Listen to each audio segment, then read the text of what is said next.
Good morning, good evening, and good night. Greetings, citizens. I'm Execute, joined today by Algared. How you doing, mate? The ingestion, I'm fine. I'm saying that. I'm saying that because usually when I go, oh, it's chest pains. It could be that today, but more likely than not, it's going to be the indigestion. It is savage. So. Yep. Yeah, the microphone's in front of your head. You look like you got a dent in it. Stack lemon, just go. Algared and Paul both got these like green-colored foam bits on their ends, so they can have it in screen close when we to pull them. it down, yeah, you can see the back of the microphone now, and probably the arm, but you can't see the. And I just went with red because mine's fine where it is. Anyway, hope everyone is well today. It's we're getting into that quiet period. It's starting with a vengeance, as it usually does for those of us that do this year round. But I always feel like the quiet period is often where you see things happening quietly in the background if you pay attention to things like the monthly report. Yeah, we'll be looking at those. So, yeah, there was we are gonna. There was some really big news this week, like that was just really interesting to hear. It's like those type of little updates that you want to hear. Yeah, I often find the monthly reports great for the small, probably the small kernels rather than the big landmark things. But this one seemed to have a bit of both. So yeah, we'll go through that. I will get the bot off the ground while I'm thinking of it, so you guys can get some questions in. It worked really well last week. Let's hope it's Pickle's got it working. Well-oiled machine again. Right. Yep. All right, she's up and running. All right, so yeah, get your questions in. It's good to see the regular. That's the other thing too. Like, we do get people that come and go. Obviously, you guys obviously have seen it now too. Those of you that have been around long enough, it's just that the way of the nature of it. We're not going to have as many people. People go to work. People get bored. People want to go outside. I know it's the American summer right now. Quite the opposite here. People like to stay inside when they're freezing their nuts off. Down here. So Before our stream, I had to go hang out some washing, and it was very misty and it was very cold. But I figured if I get it out early, by the time we finish, the sun will be up and it'll been in the sun for a couple of hours. Not that you can see it, but right now I'm in the middle of a pea soup. It is literally fog everywhere down here. Oh, it's fog everywhere here as well. So not as bad as it is, I imagine, for you. Yeah. So. Right. Let's go have a look at some of the stuff. I think we'll start. Before you go, I'm going to say, just for Raz Zalito in YouTube.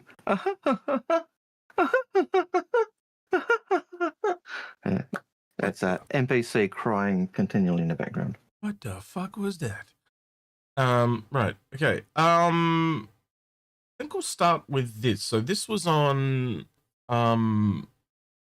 Star System Live. So I was looking at the new Aurora. That's from the episode we did. But then I was thinking, turn that off.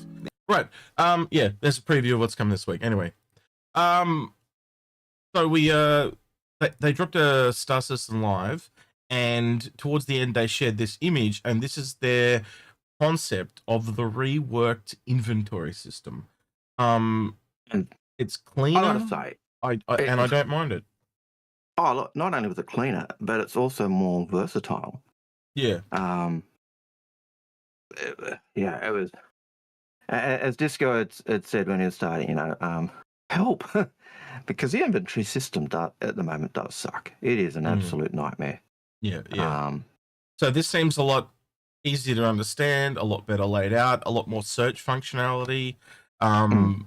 It looks more complicated, but it also, I think realistically, I do like the fact that they're all the same size squares. I can't believe that they didn't do that from the get-go. I found it really weird that you had really big ones for suits and small ones. Like that just seemed like a complete oversight to me. I had seen that before in games that I'd worked on, and it quickly got pushed out. But obviously, we've really only ever had the one inventory system now you think about it, right?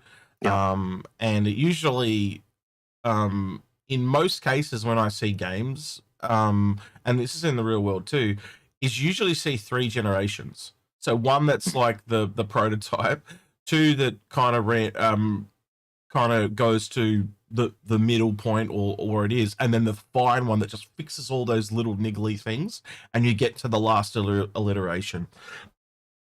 So realistically, this might only be our second one.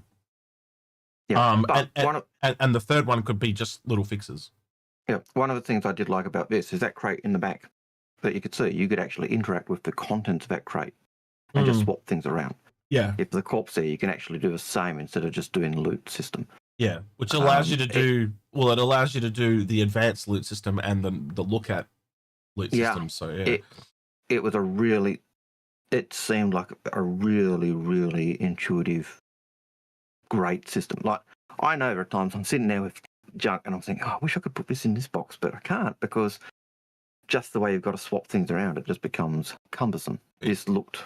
If you remember Eco, it actually goes a little bit back to the ecosystem where just everything that's in range of you can access its inventory. Yeah. So yeah. Yeah, it is a bit like that, isn't it? Yeah. So I did like what they did there. Right.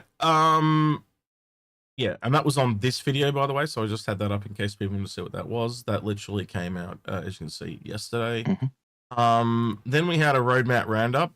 I do find it... I'm not sure how to kind of word this, because I heard some other content creators watching this saying, I think that means things are not coming in this year. But we don't know how many, like, if 4.2.1 is currently in the P2 and that comes out, does that mean as soon as we go into 4.3, that's the thing right at the end of the year, or is it the very next patch? We don't really have a timeline. And that's the only other one there right now. They only ever do one ahead. So could that be, like September's patch, or is it the end of the year patch? And we don't, again, we don't have that frame of reference anymore. So I can understand why people are a bit reserved on what's happening there. Sorry, I'm just fixing that little gap.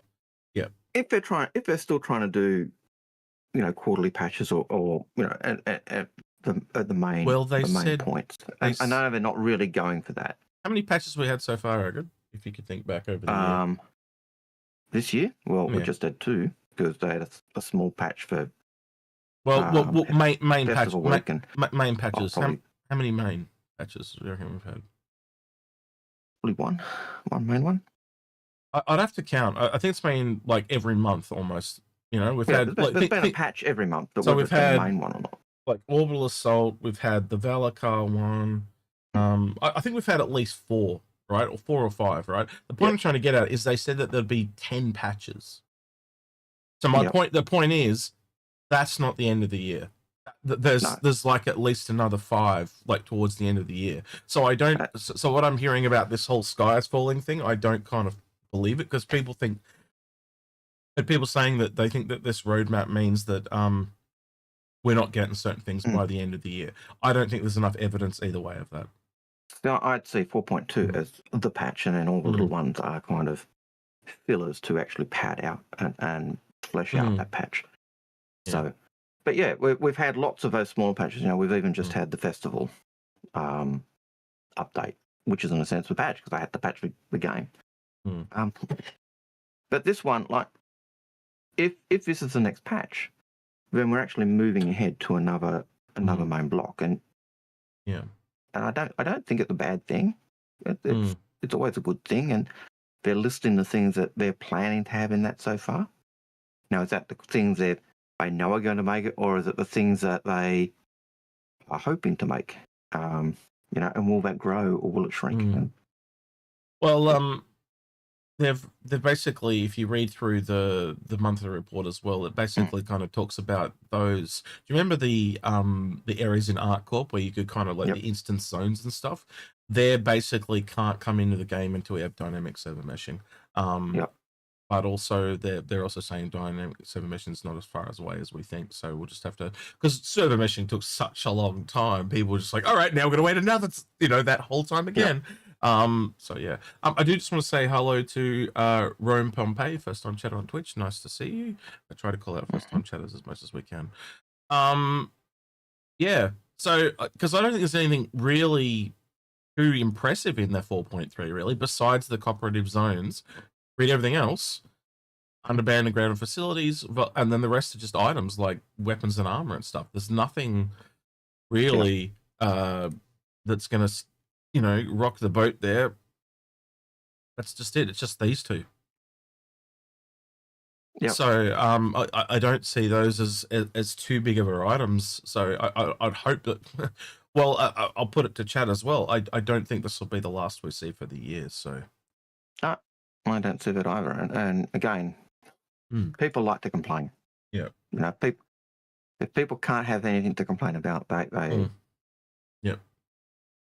Yeah. Can we get a mod to deal with that guy Tomo in Twitch chat? He's been a pesky pain in the ass.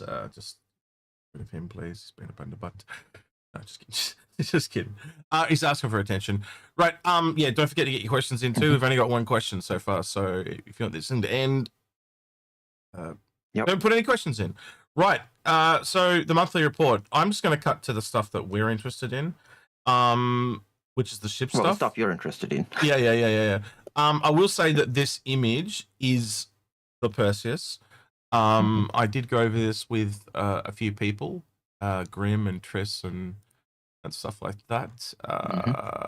Where is it? I got to scroll up quite a bit because we talk a lot. Right here, this is an image we found. So that kind of in my book kind of proves it. You can kind of see the cargo hold area, I believe this is, and this is the docking area. So what we're looking at is the docking area on the Perseus, basically.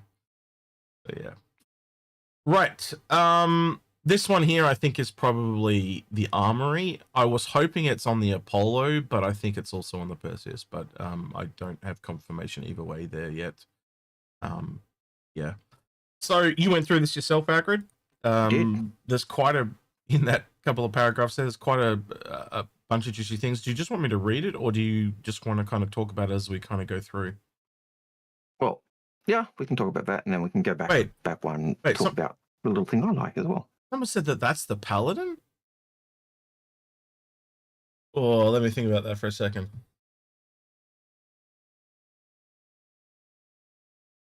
It looks way too RSI to me to be the Paladin. It could though, because they do have those angled loot lockers on the. Yeah, you're right. It could be the Paladin. And the Paladin, I thought I saw did go. Who said that? Through one of its last stages. So yeah, Robert SJ, SJ JT on Twitch said it's the Paladin. Yeah, I think you could be right, mate. I could be totally wrong, looking at the wrong ship there, my friend. Yeah, good call. Good call. I'll have to run that by some other people, but I think you're right there, Robert. Same as that. Yeah, it's got those. They have those angled suit lockers on the Asgard up near the cockpit. He's absolutely right. And given that as the very first line there says, in the UK, the Anvil Paladin continued through Greybox. That would make sense, wouldn't it? Yeah. Okay. So yeah, so that kind of makes sense now. A lot. I feel dumb now I think about it, but anyway.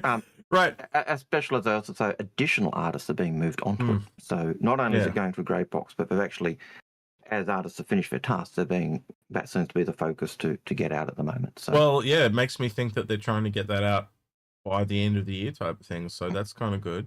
It's interesting. And I was actually surprised where some of the ships were up to and not up to in this. It's kind of interesting. So pre-production began on the Gattack Raelian, which will continue between other tasks ahead of the ship officially entering production later this year.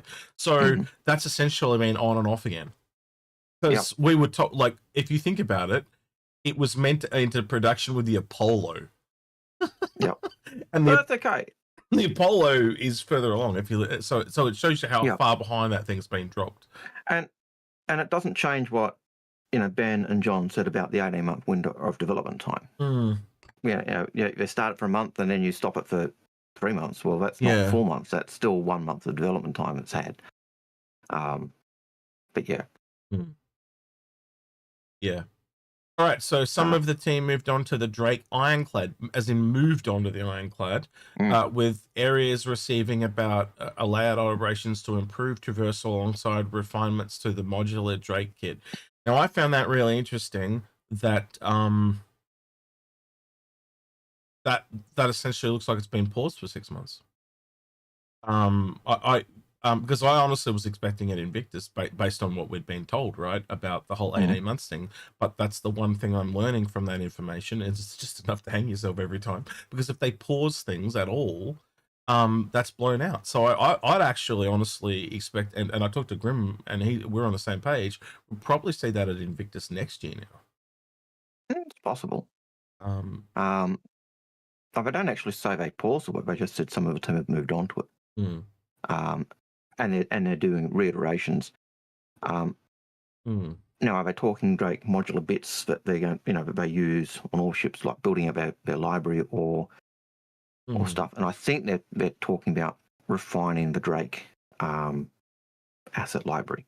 Well, yeah, and over bits and pieces they can use on other ships. So, that makes sense as well. That's very clear as you go through and they talk about the Kraken later. But building out the kit makes a lot of sense because it looks like they're going to start to move everything into asset libraries, which makes a lot of sense because having them organized really makes it a lot easier. I'm surprised they've taken so long to do this, to be honest with you.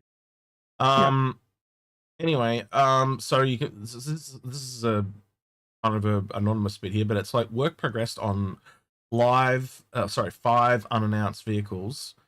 2 completed their white box phase and are now into grey box with focus on details around the hull. Now, if they've gone from white box to grey box and they're well into grey box in a month and they say 2, I think they're vehicles, as in ground vehicles, because they're very small ships, because that is extremely quick. Essentially from the start of the month, in 1 month, they've gone well into it. Makes me think 2 of them are small. With a focus on details around the hull, which makes sense.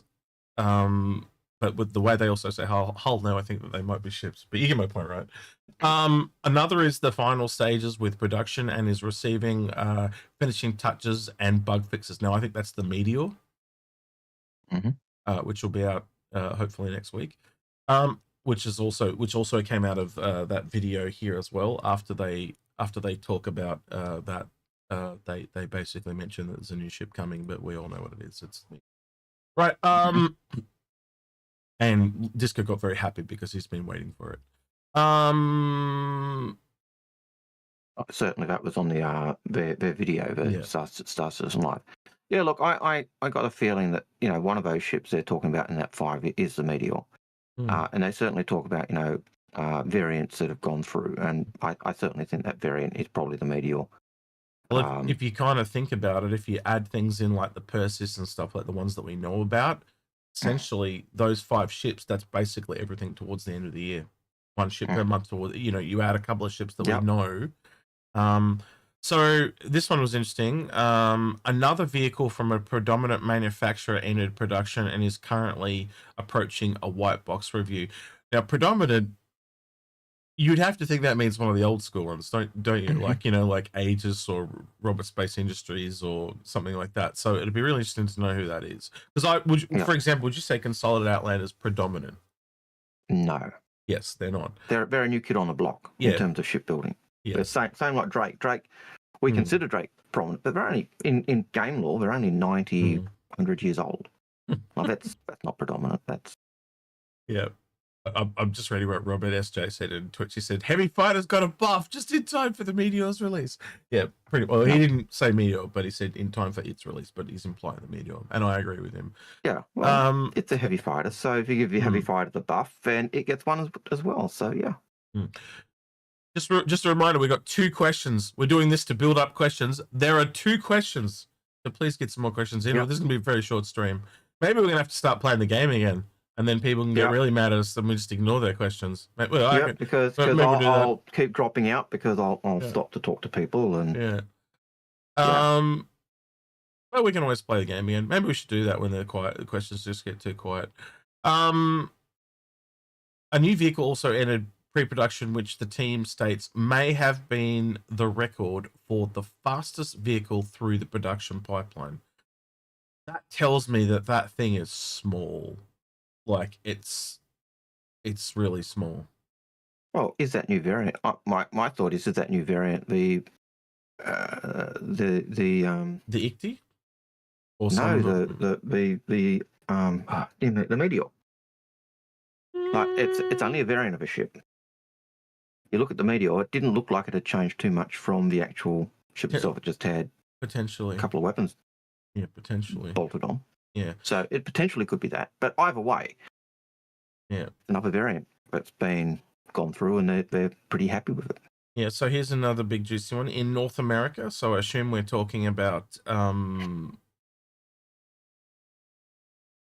Montreal. I'm assuming this is Montreal. I'm assuming Montreal when they say that. The RSI Apollo Medivac and the triage reached the LOD phase. So that's essentially it goes white box, grey box, LOD. So this is the last kind of real big phase. And then there's like final art after that, which is just all fixes and checks and balances and all that. So that's a shorter phase, but it's an essential phase. But yeah, with the devs ensuring that the modular medical bays swap out and behave as expected. Now that, I think, is the biggest part of that. It's the fact that those modular med bays are going to be actually working and be able to swap, and that's so they've huge. actually built in a modular system. That's not like, oh, we just made 5 or 6 different versions of the Apollo. They actually made modular stuff. So that this has repercussions to go back to other ships now, and they actually built modularity. That's huge. And one of the things Algared and I will tell you was when we sat down with John and Ben at CitizenCon, they didn't have that system. Yep, they were talking about whether they go modular or whether you go variant, and certainly ships like the Gladiator, which we talked about, that was really where that discussion came out, wasn't it? We were talking the Gladiator and saying, well, we're not really sure we would go this way or this way because of all the problems. But yeah, that is huge. So yeah, that's really quite large. Because things like the Caterpillar. I remember John saying it was like 235 versions of the Caterpillar or some shit. Like, it was lots. Yeah, it was lots. And again, having you take that Drake kit, it's just you can have the individual rooms and now swap them over. So that's really massive because it literally lays the groundwork for other stuff. And I now kind of look back at it, and you know how they were going to build the Galaxy. I now wonder if someone said, well, why can't we just do it with the Apollo? Yeah. And I wonder if that's why the Galaxy took a step back, because they realized that they could do it more with the Apollo than just that. Would it also been doing the Apollo would make it easier in terms of you're only doing medical beds. And, the room was the same size as only medical beds. And so you could actually test the system and see if it's working right before you go into something where you're changing the whole role of the module. But I think that also has that has relevance for the Endeavour, because the Endeavour's always been that nightmare ship to do because it's so modular. It's every single ship that has a module is now open every ship that has a module. Go back to the Redeemer. Can you imagine this as an evil thought experiment? They release the Paladin, then they come back and release modules for the Redeemer and make it seem even cooler for all the people that jump ship. Yeah, going right, like it's like, oh, that's just mean. In a sense, it ties back to part of a discussion we had with the video that we recorded during the week. Yeah. In terms of the original idea of how ships were being built. Yeah. So anything that kind of gives that choice to players and gives the ability to swap things around is a bonus. And I think at a core that approach really underlines what Chris originally wanted. He wanted you to be able to get a ship and play that ship your way. So in theory though, like when you kind of sit there and look at ships now, right? I remember at the time, like, oh, modular's kind of better because your money goes further. But in a way now, it makes those niche ships more interesting because they don't share it as much with other people. Yeah. You know what I mean? But then when they do get trod on, they get trod on a lot more. You know what I mean? So there's this weird balance to it all. And then you got the in the middle where they're a variant. And I think that's my main problem with the Star Lancer, for example. It's probably, the problem is the way that ship's laid out. They all make compromises for each other, and I'm really interested to see when the build comes in, because if the build comes in and it's just like the best variant bar none and everything works for it, it'll show what John and Ben said, where it was built for the build, and then the others were Yep. kind of, well, they didn't say this, but you can tell that it's been shoehorned into the other two. So I'm really But the interested. other thing that John and Ben said related to this was that when you've got the ships, you know, the niche ships are the best at it. Yeah. Then the variant, then the module. Was it variants and modules? Yeah. That's it. So basically, the more modular it is, the more it's not as good as that particular task because it's generalized. And then when it's a variant, but then when it's niche, it's the best. But not every ship will have that, right? So again, we'll skip the part about the Prowler. That's just bug fixes. The RSI Perseus approaching its grey box gate review. And as such, a lot of work was done to prepare anything that the animations such as torpedo launches and the turrets, think of the doors, all those type of things that move for downstream teams. So that's really good because that's just got LODs to go.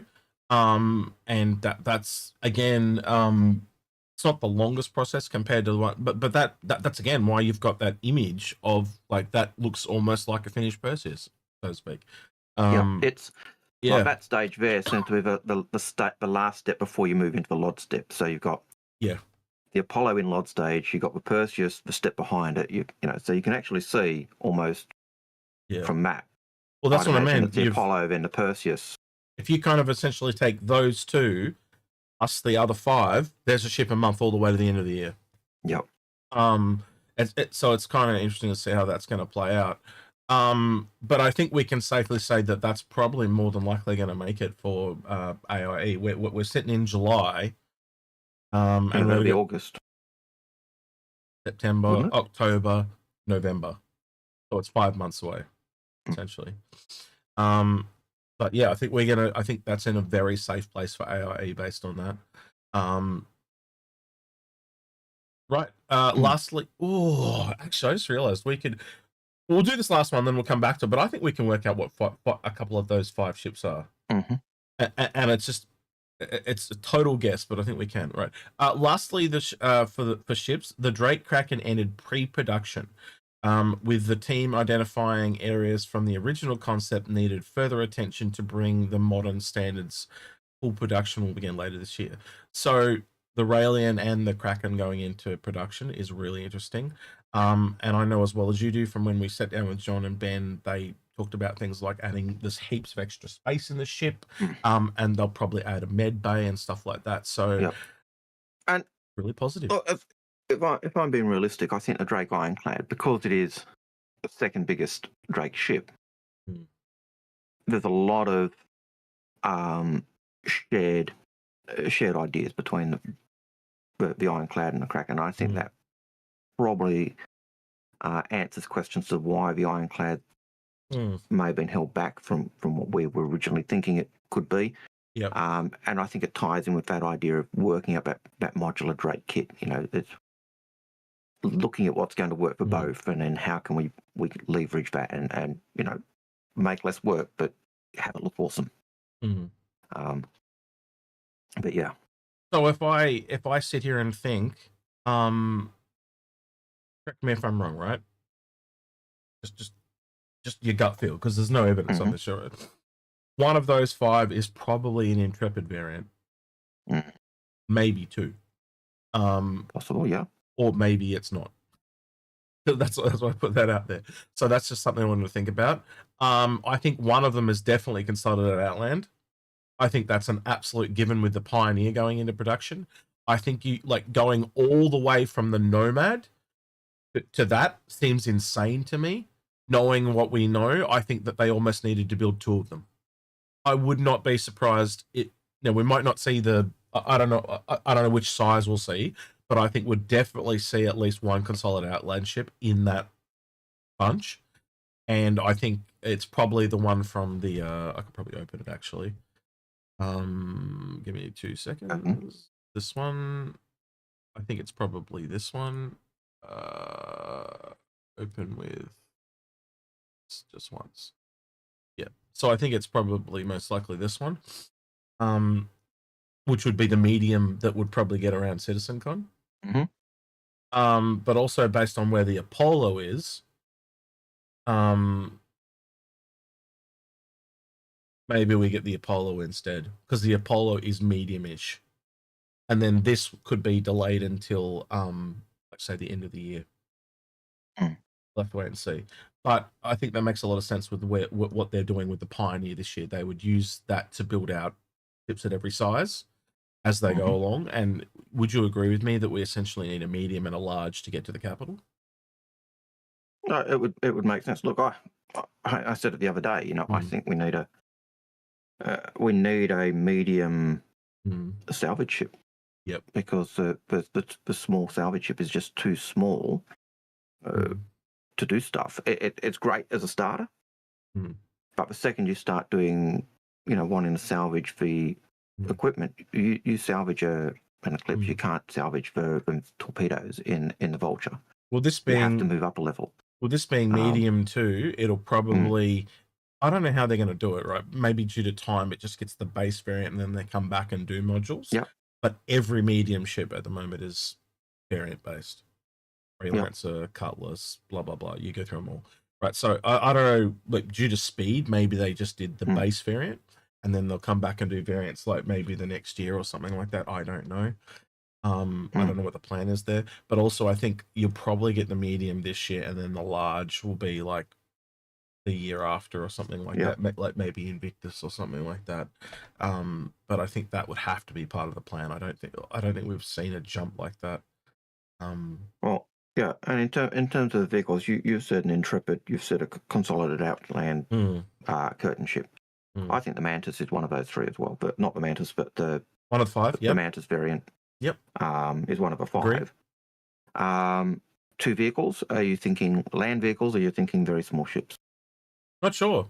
I think one of them, this is the hope, would be a new Titan suit. I've had a sneaking suspicion for a while that in late September, like what happened with the Atlas, right?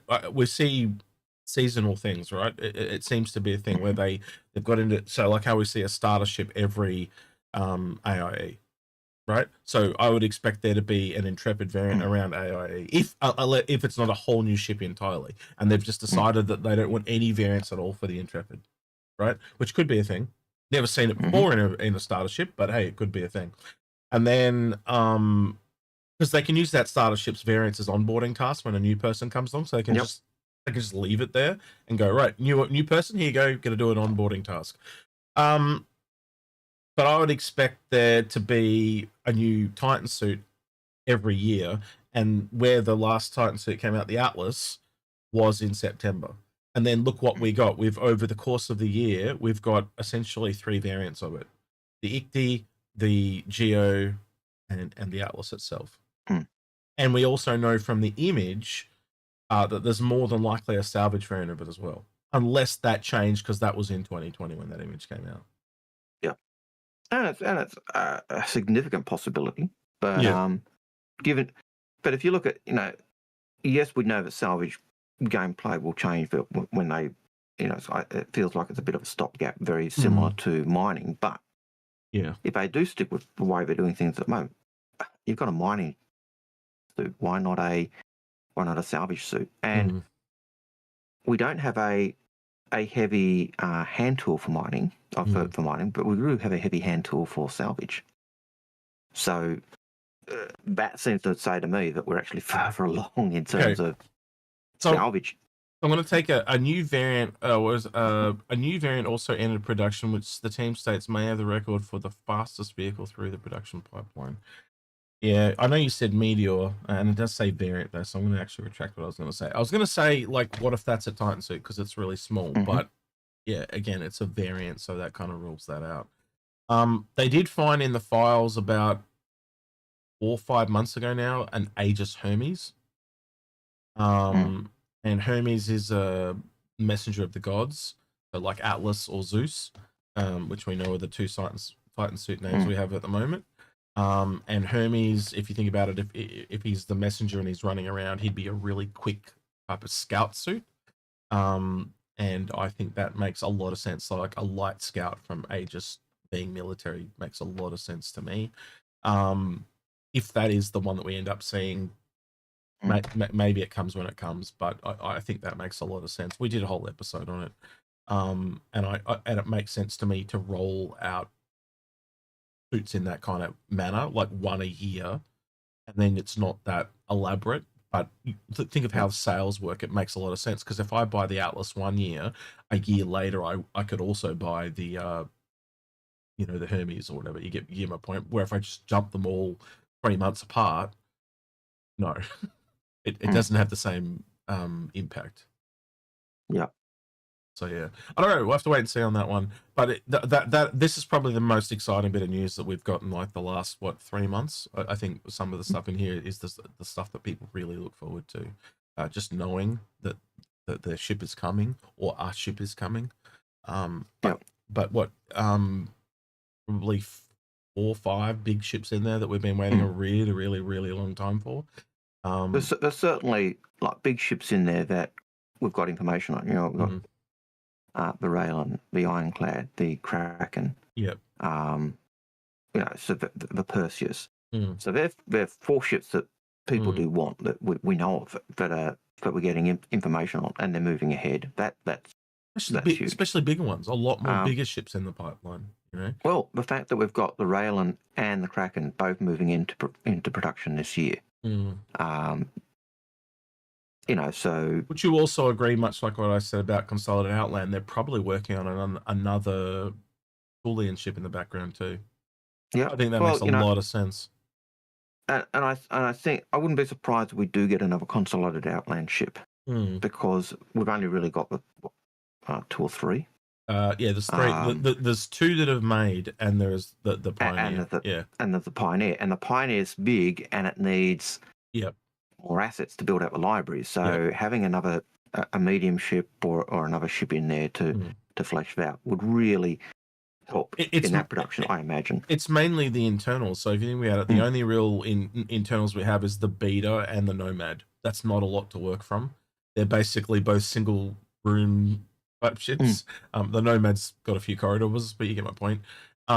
So filling out those different. So what's a kitchen look like in again, think about all the manufacturing rooms in the Pioneer. So going to a lot, like doing something like say a like a Spirit level ship or a Cutlass makes a lot of sense, but then also something that's like Star Lancer or Connie sized.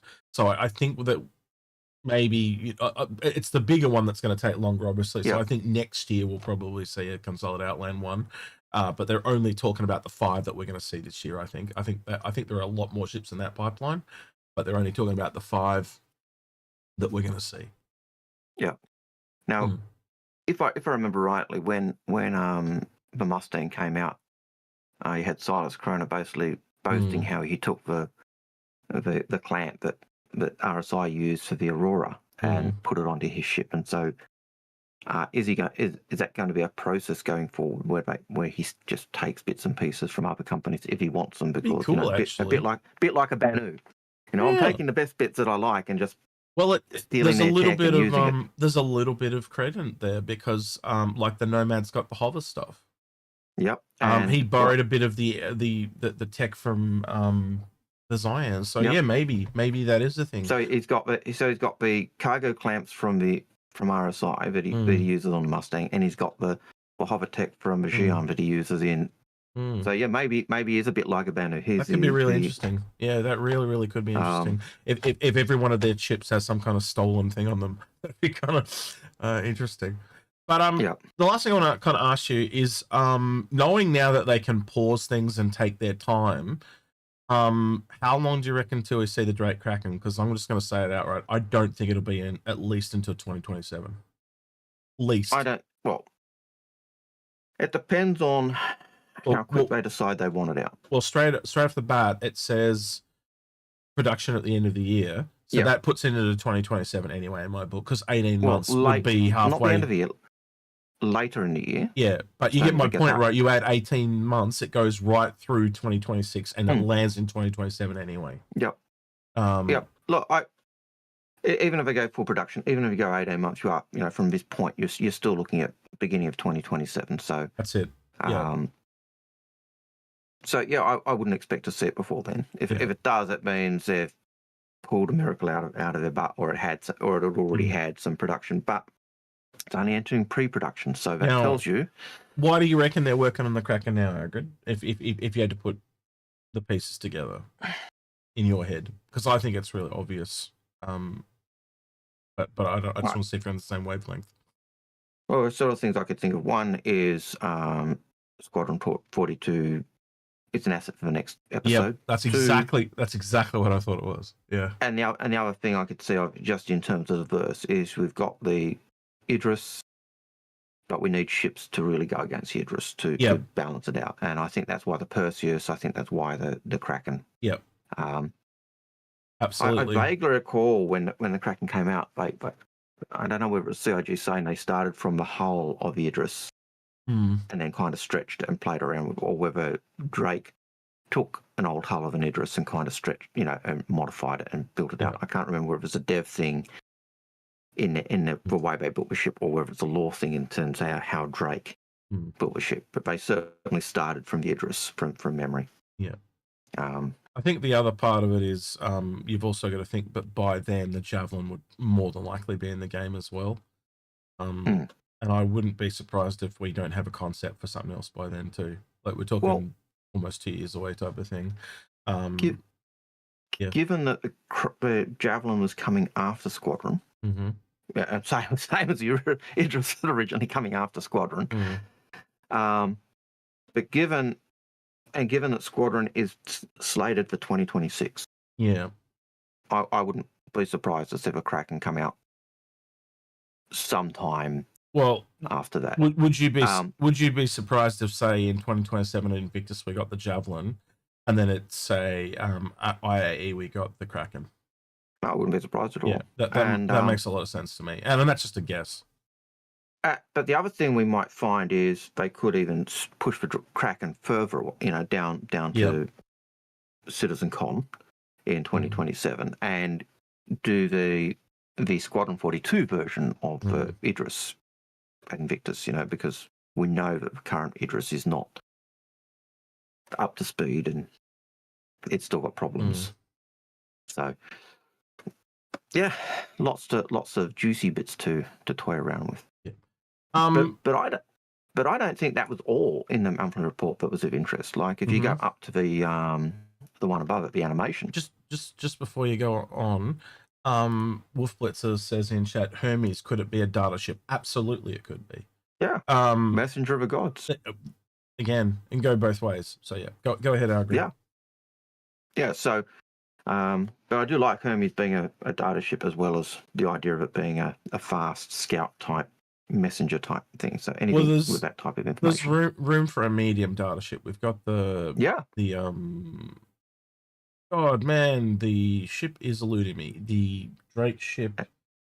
What the hell is it called? The Herald. The Herald. I just couldn't get the name. The spinning ship. Yeah, I know. Call it the spinning ship. Yeah. So the Herald and the MSR. So there's definitely room now for a medium one as well. If not even smaller, if they want to go smaller than that. I don't think you really need to go smaller, but no. Well, we do have a smaller one. What's that? It's just a very limited production run. It's the Raven. The Raven is a technically you're correct. Yes. Yeah. It is that technical. It does have the storage banks for fast stuff, and so it's because it was part of it. So I'd say there's room there for a medium, and if not larger. But yeah, it can go both ways. It can definitely go both ways. And I suppose if you go and if you look at the Endeavour does have aspects of that's almost your capital version when you put all the computers and stuff in. So it's the analytical tools, the tools for cracking codes, and that's on the Endeavour in that form. So but yeah, we could do with a medium-sized info running ship, data runner stuff. So yeah. What are we looking at here? If you look at the animations in the monthly report, the very first line. Animation spent a month supporting the irradiated Valakir, alongside another new creature for later this year. Now that for me was pretty awesome, because it means they're not it's answering that fear that Dyson had, wide as an ocean but shallow as a puddle. and this is CIG is just constantly filling that puddle, adding more depth. And so having more creatures is huge. And if it's working alongside the Valakia, I can only imagine that it's another apex predator type creature. Yes. Yes, with Blitzer, the bot is working and it's working really well. It just takes some with Piggle's job. Sometimes it is not in a place where it can grab him quickly, and sometimes it takes him a month or two to get home, and then he's got to fix it. But yeah, he fixed it. Right. So that was huge, and then there was also the AI tech and the way they were doing the just developing the way AI works, and even the way they were developing the way that AI, the NPCs would communicate and talk, and so filling out those wild lines and making it feel more realistic as they were communicating. So refreshing those mentions of those lines we've heard. Stealth gameplay here too, which is interesting as well. So that makes me think of some other things that they're obviously working on. Have to wait and see. But yeah, there's always enough in those monthly reports to hang yourself, though, isn't there? There's Oh yeah, and even with our carried out fixes to the Copion. So well, again, if a target's unreachable, it stops chasing. Yeah. So Wolfblitzer says a new creature, another boss fight could be interesting. Yeah, absolutely. Is it a space crab or pyro? Is it the what is it? You know, is it the arboreal stalker? Yeah. Rari have a lot of explaining to do, I think. It'll be interesting to see which one they go with. Yeah, I'm actually. I think that again. I think a lot of those creatures are held up by dynamic server meshing, because they've got NPCs that are kind of okay state, but again, when they deteriorate, the NPCs go to shit again. So they've kind of got like a meh.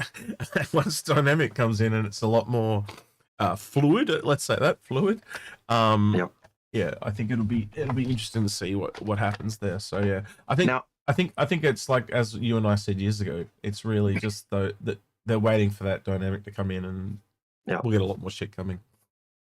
Now, another thing that I did notice in the AI fixtures was they fixed collision checks when throwing grenades, but here's a nasty one. They made a fix to ensure that any drop grenades explode. So if you drop a grenade, yes, my evil side of me laughs at that. I couldn't imagine myself dropping a grenade. So yeah, lots. There's always, like, the monthly report always has so much in it, and we could literally go through the start of the monthly report and just go through and spend 3 hours bouncing ideas and talking about what this means. But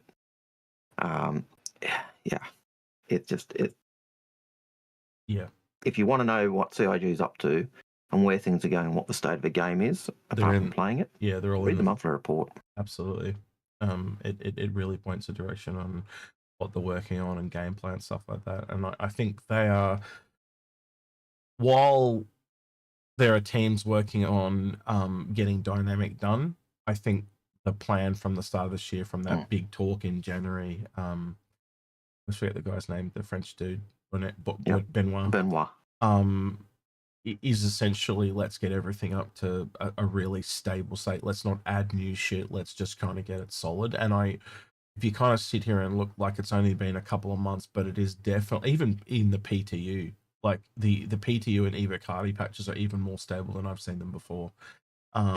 It's a lot more stabilized. There are little niggly bugs that come back all the time, like an elevate won't work here, and I think a lot of that's because of the staggered development, because sometimes it feels like a step back because some of the fixes haven't been, how you've got to kind of do this do-si-do as you go. So that was fixed, now it's broken again, and then like the next patch after that it'll be fixed again. And so there's some niggling things, but it is more stable overall. But you'd also know you fix something, you think you've got it, and then you may have missed a line of code, and that old line of code is now interacting with this one, and it breaks it. And so sometimes you've just got to go back and, you fix one thing and then go back and keep trailing it back until you find to fix the whole lot. So it's an iterative process, isn't it? Just constantly. Yeah. Yeah. All right. So this is Shagard says, is this just me or is there a lot less SC videos this year? I don't know. It feels about the same for me. I think some people have been really ramping up their video count. Our fellow Inforunners Space Domain has been popping out like crazy. So, I'm thinking he's talking about CIG. I'm assuming that's what he's referring to. In which case, yes, that is the case. But in some ways, that's not bad. They've only done 4 Citizen Lives so far this year, and we're like 6 months in. So they've. They should do them weekly. So I don't know why that is, or they're just putting their people elsewhere. Come on, you know why it is. They're bums down, tails up. At the moment, yes. Heads down, down, tails up. But the people on that video team could still be doing stuff like what? Yeah. Like, for example, why isn't he doing Colonial Dev episodes? As an example, that they're really low effort. Depends. I don't know. Maybe Disco is doing other work. I honestly don't know. We don't know on that regard. But it does probably feel that they could be doing a little bit more. Well, we do know he's been pulled in to do the help with the news anchor thing, the motion capper, the mocap teams, and do stuff with that. So whenever you see them doing mocap stuff, the chances are Disco may have been pulled in to help with that. Because they don't always get the top line actors to come in and do the mocap. They can use their members of the team for that. And we do know Disco has been used as one of the new NPC type mission givers. So, so there's those areas as well. So yeah. Right. Shimpasta says, has CIG stopped working on the transit refactor? I do not see it on the roadmap. Probably just means that it's not coming in 4.3. I'm trying to think if I've actually seen really many improvements. They seem to, like, again, every time Evo comes out, it's the same little buggy stuff. And you'd agree with me that there are things that they talk about that we don't actually see in the patch notes because they're not important to them. So yeah, we'll have to kind of wait and see on that one. It really is. Sometimes you the stuff that you want to see, and it's not mentioned in patch notes because it's not important. It's out of sight, out of mind. Yeah. Now, before you go on to the next question, there are 2 comments from one from Mark Flat on YouTube. Because when we're talking about the Endeavour and the other ships, he says, "Miss Carl C before the Endeavour?" ? Technically, if you look at it from a gameplay perspective, the gameplay is more readily available for the E, but I think the E and the D are just not needed in the game for a couple of years at this point, because 5 systems is just not enough. I think you maybe once we get to 10 systems, you could start to see the D, and then the E after that. I think they're going to cover the growth of the game, unless you think different. No, I think they could bring them in with 5 systems, but you'd be struggling to fully use them. Yeah, and I think as the game grows, as more systems are added, then the D and E make more sense. You kind of need a loop for the D and E to fly around. At the moment, it'd be just going down the line, turning around, coming back, going around, coming back. So it'd be a little bit repetitive, and I don't think, again, once you add multiple whole E's and D's into that, I just don't think there's enough cargo required for that right now. How many was it? Yeah. How many whole D's did or E's did Hayes have? Hayes had like 5 or 6 or something stupid. Like, I was like, what the fuck? It was an insane number. Yeah, he wants to do these massive big trains of them. Like that's his dream. But obviously, that's changed a bit now. Road trains with whole E's, like So until we get towards 20, 30 systems, I don't think you can even attempt that. Yeah. Now coming off that was XM15 said, "Miss Colby after the Endeavour." LOL. That's a really that was said tongue in cheek, but So the whole the Endeavor has gameplay that it needs. So Yep. like as soon as you pick one, like science, bang, can't do it. Agriculture, bang, can't do it. Yep. Right. So I think we need the other gameplays in before they'd even attempt that. And again, you're more than likely going to see a bespoke science ship, like say the Sen, or and the Sen's already in game, or you know a farming ship or something like that. I would assume, you know, you correct me if you think I'm wrong here, Algared, but I would assume that farming or agriculture is probably adjacent to base building, so it'd have to come after that somewhere. Look, I think you know we don't need a refinery ship because base building's going to do that. We don't, you know, the mining ship, the big mining platform, don't need that. You know, don't need the Orion because base building will give us that. You know, so. But the XM15's comment was tongue-in-cheek because he was asking about the hull B, you know, and the hull B is taking so long, you know, he's saying it'll take forever. Well, it's kind of that reconcept, and what do you get out of it? Yeah, right? There are so many other cargo ships that you can do. Like, for example, the Raelian's a really good one because the Raelian is around about the same in size, but you get all that extra styling of the Saulian. And the whole B really comes down to that priority issue that you often raise. It'd be a nice ship to have. Yeah. Can't deny it. Yeah. But it's a priority issue. It's not needed. Yeah, because you've got the concept of those things working with the A. Yeah, you got to reconcept it because it's basically to land. They want it to land now, where before it was always going to just have one strut that was folded up so it could land. And I think, like, we've looked at the ways that they can do it. So there's ways they can do it. I just think, as you said, it's a priority thing. And when you look at it, what do you get out of it? There's nothing gained. Yeah, there's absolutely nothing gained. But it would be a kind of a good onboarding task for a couple of people to do. But again, it has to be reconcepted and redone, and you look at it as a priority. Like, that's after 1.0, 100% in my book. But even the concepting of that could be an onboarding task for someone. So yeah, I don't think it's a priority, which is why we don't have it. And in terms of testing the you know, making sure everything worked, everything that's on the hull B is on the hull A, and so everything you need to test for the whole series, you've got the hull A to test with. So again, you don't need it. So yeah, it's a priority thing, which is why we don't have it. One of our mods just raided us. Stuffy Digit, thank you for the raid, mate. What were you doing? Thanks. He's meant to be here doing his job and he's off doing other shit. No, that's fine. You do. Hope you had fun. I assume he was playing. Thanks for the raid. Yeah, good to see you, Arcane Danger, as well. Nice to see you. Right. Next question. Shampasta says release the Kraken. Yeah, I think that is really exciting. I think a lot of people are gonna, like, after the Idris is there, the Polaris.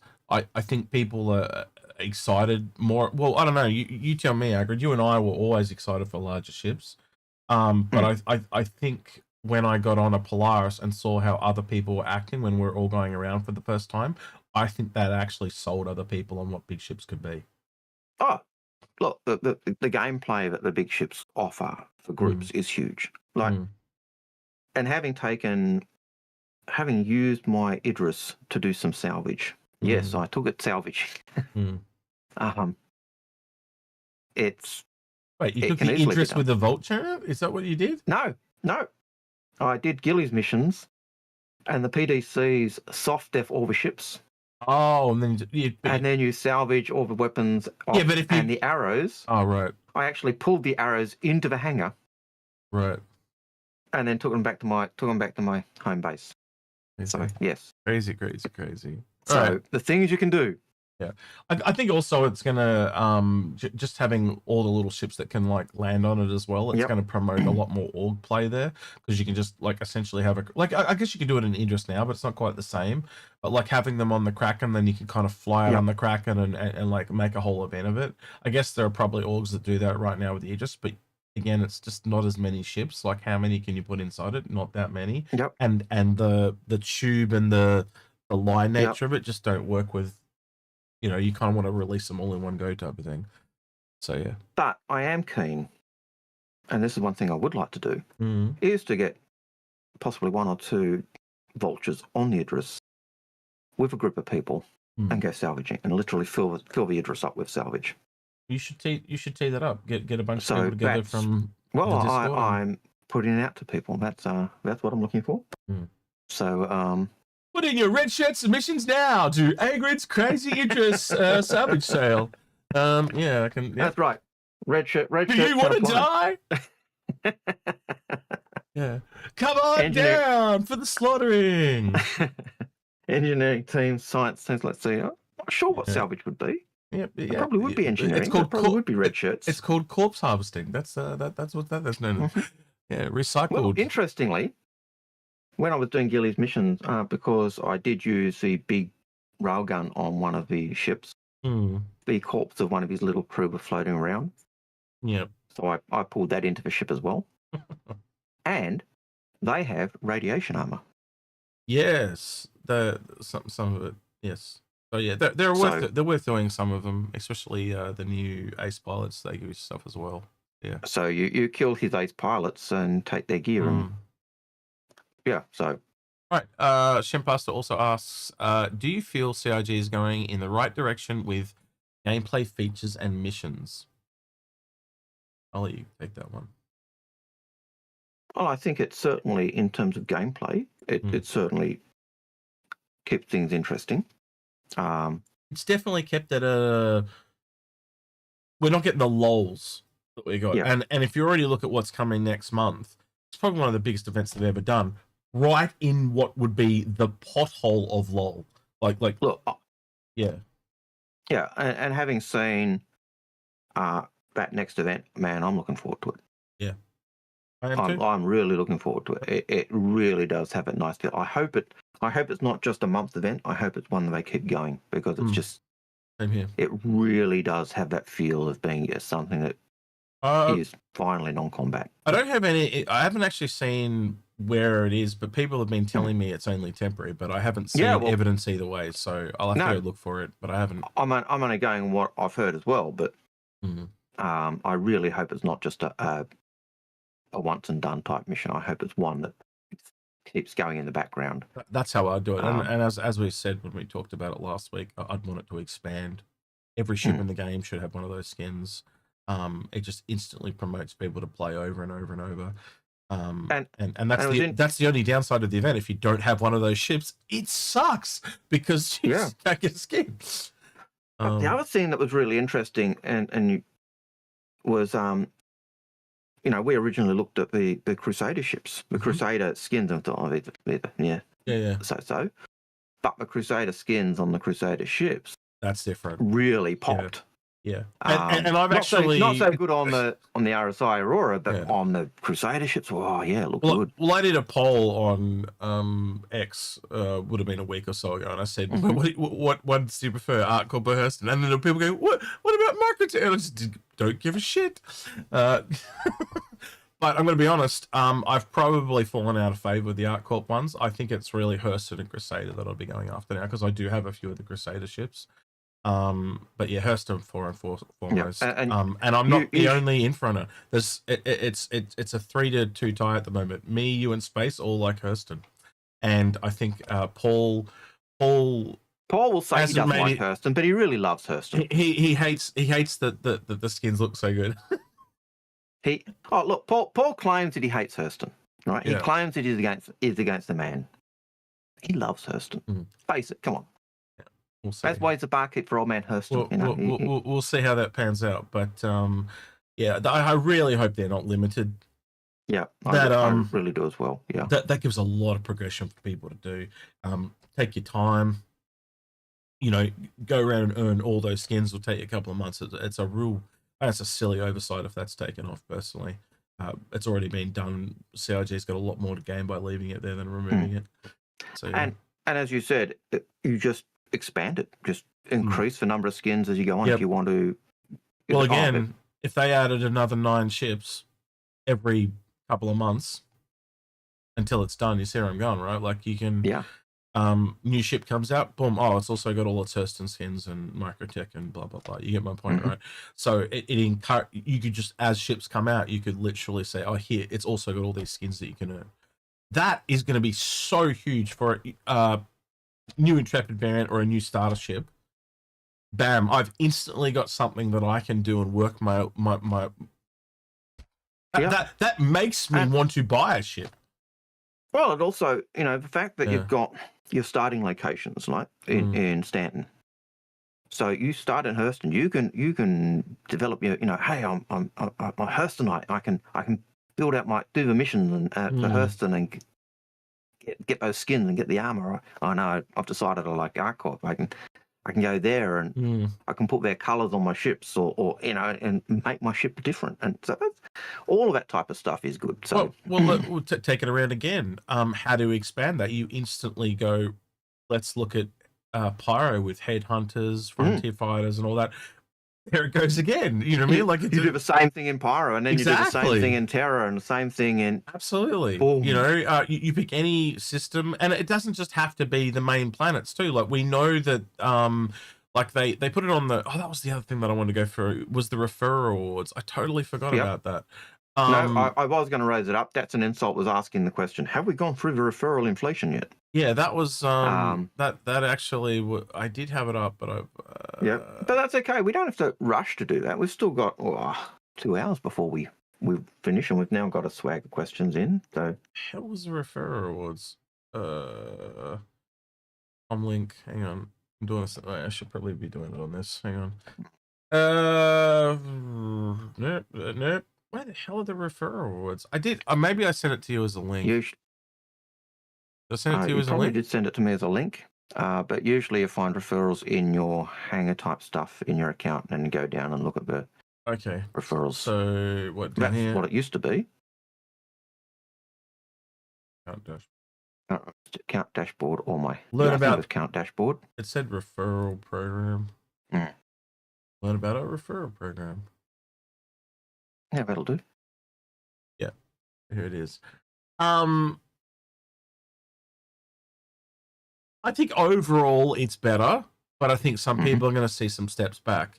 So what I was actually what triggered this was the freelancer skins, because these are food companies, and we know eventually you're going to be able to earn, like for example, we've seen one of the courier companies called Lin. They, if you do courier missions for them, you can earn a skin for your ship, so you can look like one of their couriers. I would like to see that across the board. You're a mercenary hunters guild, you can get a mercenary hunter skin. I think that just instantly creates progression for every single ship that you want to do stuff with. So I was thinking of those food producer skins for when Terra comes out. Yep. Because Terra Mills, which is based in Terra, basically controls 90% of the food producing companies. So Big Benny's is part of Terra Mills. You pick the food item we've got in game. Chances are it's owned by Terra Mills. It's not just working for Terra Mills. You're actually picking the franchise you actually favour. So that's the type of thing I'd like to see. But yeah. So I have no doubt eventually you can get all these in game doing that. By the way, so if you're pissed off that you can't get it, get it in game. And 100 referrals to get those skins. That's pretty chunky. It's very chunky considering I've got 22 and I'm now back to 0. Yep. But you can see there's some people just this week that have already got 43. So I don't know if they're doing it to themselves or. Let's have a look at all time. Does it? Yeah, go. There's Morph. He's got like 55 javelins all over. Monthly. Yep. Yeah, so Pedro's the most at 43. I have no idea who this Pedro is, but good on him.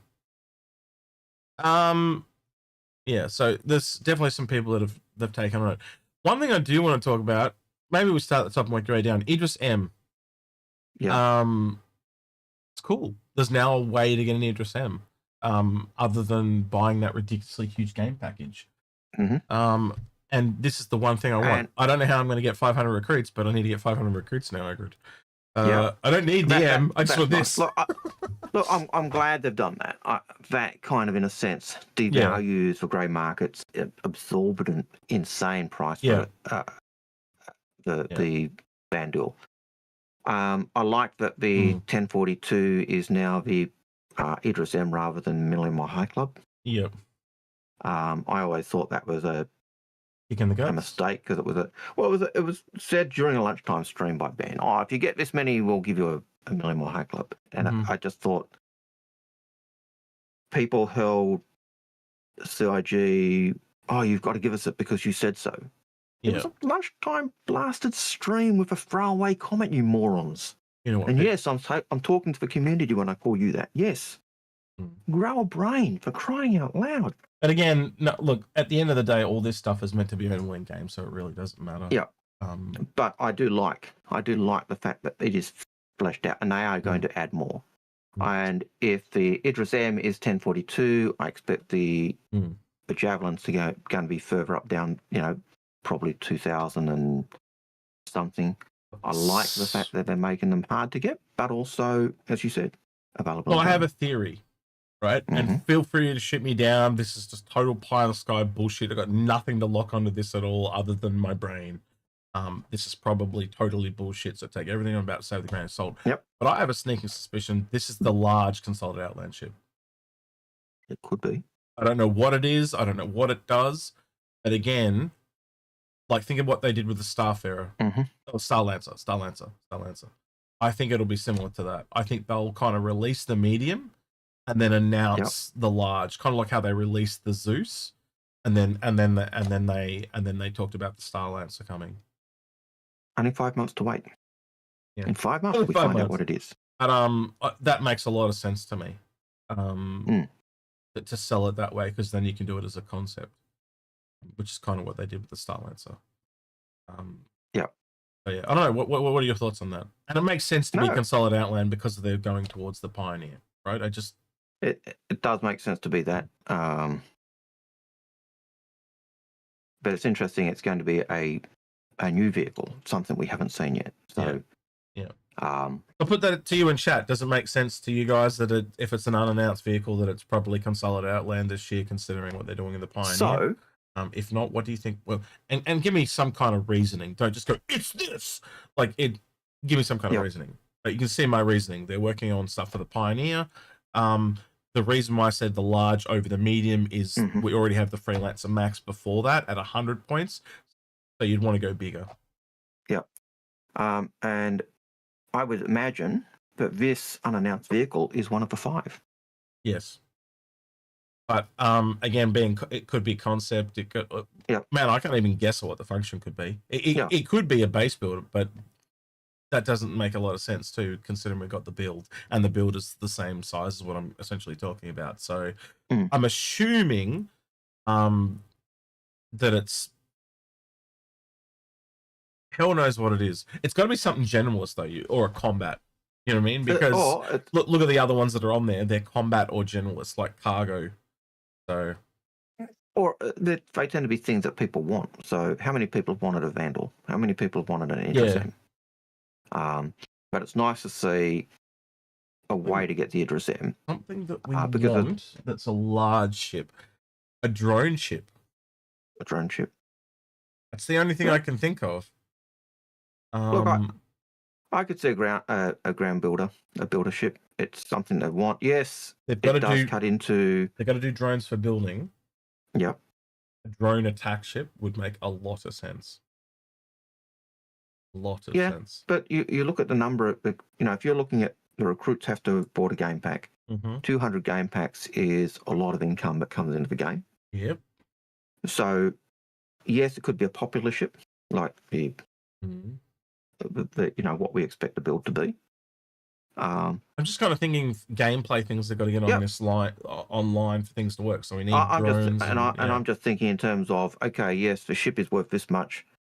Yes, it's cutting into the sales of that ship, but the number of income that comes through those accounts that result in the person getting that ship for free is significant. So no way they do anything of significant value at 200. Well, a scythe is $350. A freelancer's about 135. Around 200 to 250 seems to be on par, and the Starlancer Max was 220. So that again, even if you made it a fighter, like a heavy fighter at $250, that again, I'm just looking at the price there. It's $200 to $250 in value. That, and I could totally see that. Well, look at the Connie. What's the Connie? 275. Corsair's what? 250. MSR's 260. They're all in that bracket, mate. Not to shoot you down, Recondus, but I think you're wrong, my friend. Yep. In that regard, says medium Drake salvager. I'd love to see anything medium salvage because, as I've said, yes, that would be very popular with Mr. Algared. You'll see it. There's a video. The video vulture is just so so small. We talk about that a little bit in this week's video. Algared definitely needs a medium salvage. Yeah, it's why now salvage in a reclaimer. Yeah, because there's nothing. Well, all uterus. Yeah. Vehicle normally reclaimer. So vehicle literally to CIG means both. They use ships and vehicle interchangeably, unfortunately. I wish they didn't, because then it would tell us what they are. But a vehicle, if you think about it, a vehicle can be a car, a vehicle can be a rocket ship, you know. So it's just a transportation vehicle, and that doesn't mean it's a ground vehicle. It can also be a space vehicle. So unfortunately, they deliberately do that to keep it vague. But again, I think you'd have, like, it's basic logic here that this one here is more valuable than this one, but less valuable than this one. Yeah. I don't think anyone was going to really argue that. Like, and the Vandal Scythe, even though it's only a $350 ship or $250 ship or whatever it was when it was first sold, the fact that it's never been sold, it's a one ship that has never been sold. You know, that and the Idris M, the only things they sold once and have never sold them again. Apart from those super mega packs, that, in a sense, even inflates the price of the Vandal Scythe, and you can see how much the Scythe's value is inflated by going to the grey market. It's insane. Yeah. So as we go down, this is where I think it gets a little bit more disappointing. So Storm actually costs less than a Gladius, but it's $75. And it comes with a skin, but the Storm's $80, the Gladius is $90. So I think that kind of sucks. I'd have flipped them, but yeah, I can also personally I can see why they would flip them, but I also see why they put this here, because they've got a lot of flack because the previous price point was 10. But what they've done is, yes, they have filled out this bottom end a lot more, but there's nothing in it that you really want other than maybe the pulse and the weapons. So 1 is really good because you get an armor set. 2 is just a gun, but it's like the bottom end is better. But then as you go up, like, there's just, why would I want these? Why would I want an Archibald? No offense to Hurston, but why would I want that? Why would I want that? Why would I want, like, the bennies? I can see that, but these stuff like 15 and 25 are terrible. From 10 to 42 is terrible. I would like it if the vending machines actually worked. Yeah. Like we've got the Big Benny's vending machine. Quite honestly, it'd be great if they worked. This Storm needs to be at 20. Move the Storm down to 20 and then put another ship in at 42. And I'm going to be honest with you, I think it should be an F8. An F8 at 42. Or something that's or an F7A, something that is Squadron 42 related is what I'm trying to say. And that's why I was saying I can see why the Gladius is 42, because it's... Well, you've literally quadrupled the number of referrals you need. Yeah, but so... Yeah, but you haven't given anything of equal value down here. Like, this it would be... You've taken away more than you've given, and that's why people are complaining, Algared, because you've essentially moved the goalpost even further away. And you filled you've filled it full of fluff. Yeah, I wouldn't mind seeing like, I can see why the Gladiator's there, but not Gladiator, the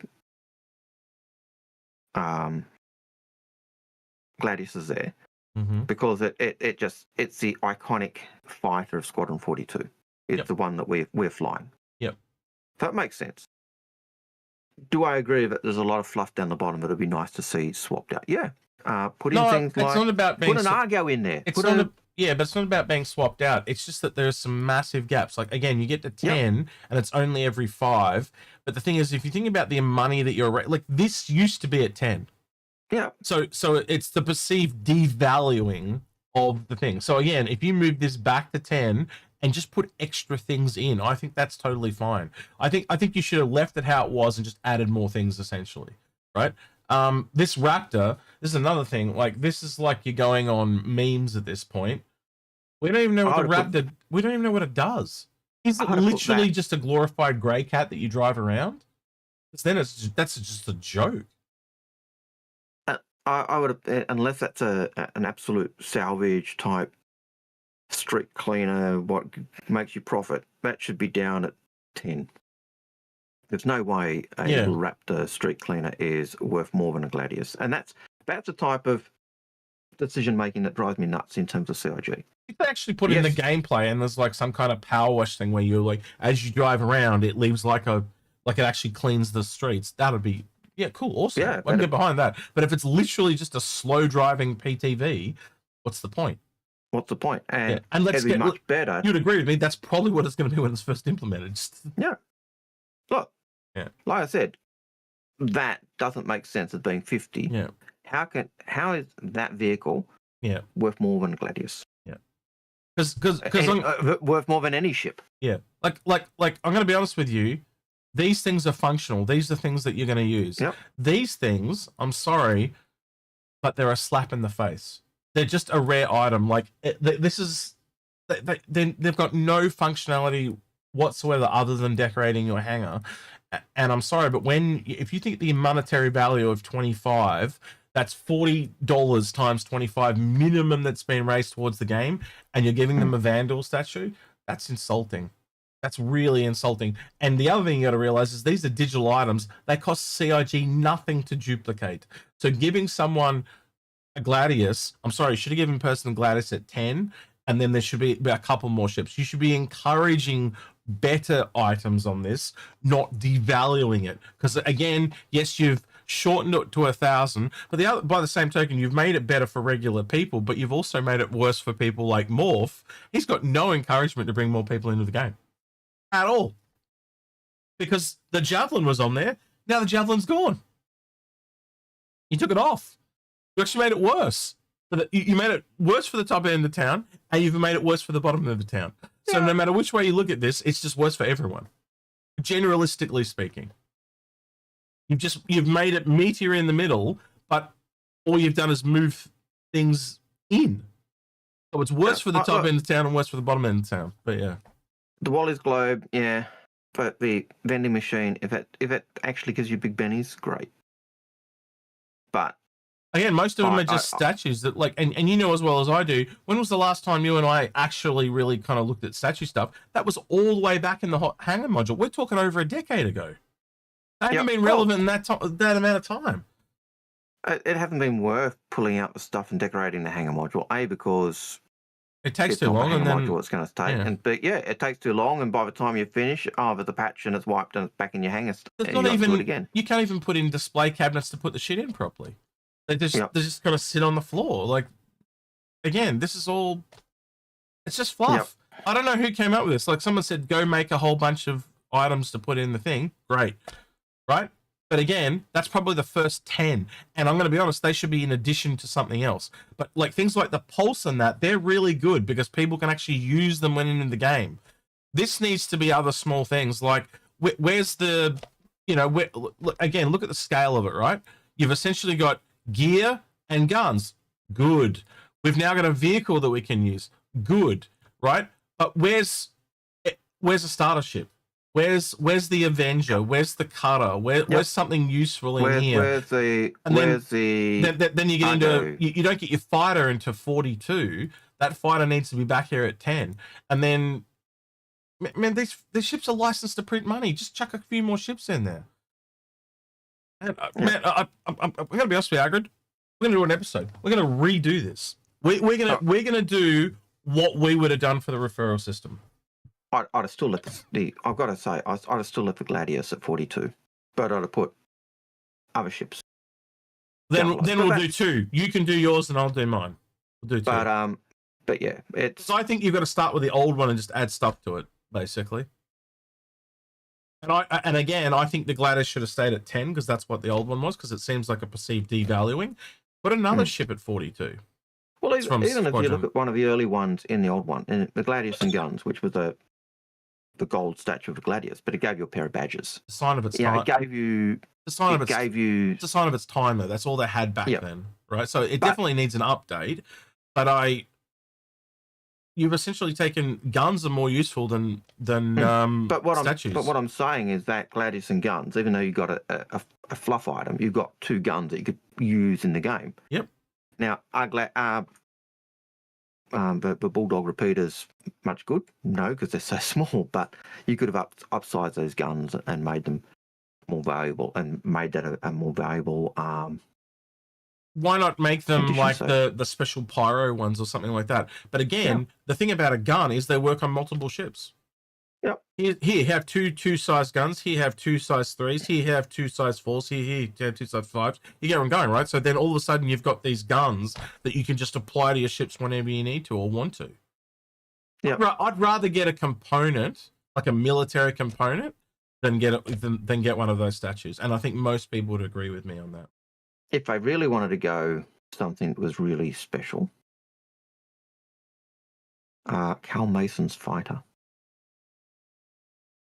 Again, the variant of Cal Mason's fighter, the one with the 2 engines instead of 1, or the 1 engine instead of 2, or whatever it was. So they're saying that they were reluctant. I feel the reluctance to put ships on here is because they see that as people not buying, and therefore it's lost. But the other way they're going to look at this is look how much money that person has raised. Yep. You know, like, look, just to give you an example, I'm going to pull up my calculator here. Hang on. You guys can't see this, obviously. 42 times a minimum of $40 is $1,680 for a $90 ship. So essentially, they've almost like once you give them a ship for free, they've raised you $1,600. That's insane. Indeed. Where if you go the other way, where it used to be 40 times 10, $400. That's almost 25%. That sounds fair to me. Just saying. But yeah. When you look at we'll look at that. You and I will do an episode. I think it's worth doing because obviously we don't agree on it all. That's fine. No problem with that. Look, I agree. It's nice to see rework. It's nice to see stuff done. I like the top end as you were saying. Yep. I see what you're saying about the bottom end, but I can also see why they've done certain things. But law's not everything. Like just chucking on the number 42 doesn't make sense. No. And adding a skin to it. Here's the other thing: give them a Gladius at 10 and give them a skin at 12. You know what I mean? Like they don't have to all be in one part. But like you said, give components. Chucking components in that can be used on the ships, because again, as you say, you know, even if you get one person chucking in, I bet. And the other thing, like the suit, they're selling suits for what? You know, okay, you're getting more money for giving the suit. You're getting more money for giving the gun. Yeah. That statue there at 3 could have been the skin for the Gladius.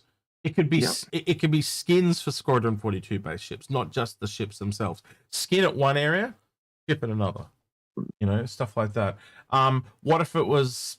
I wouldn't go into that because that'd be too niche. But yeah, and it's hard because I also know there are people who like collecting fluff items to decorate stuff. You know, and knowing that hangars and homes are going to be a thing, and you've got to be more general. You've got to be more generalized, though, Algared. You've got to. What speaks more to people? Something that's functional or something that's not? And let's be honest, you've got to make them functional. And that's why I liked the Gladius and Guns one, because it was you had your flare item that had absolutely no function. It was just a decorative piece, but you also had your usable item that you could actually use to arm your ships or do something. But yeah. So I'd like to see more of that type of approach. Apparently, according to Just a Right, we're just complaining. So, okay. All right, well, let's move on then. Since you don't want to listen to us nag, fine. We will stop complaining, bitch. Right. Next question.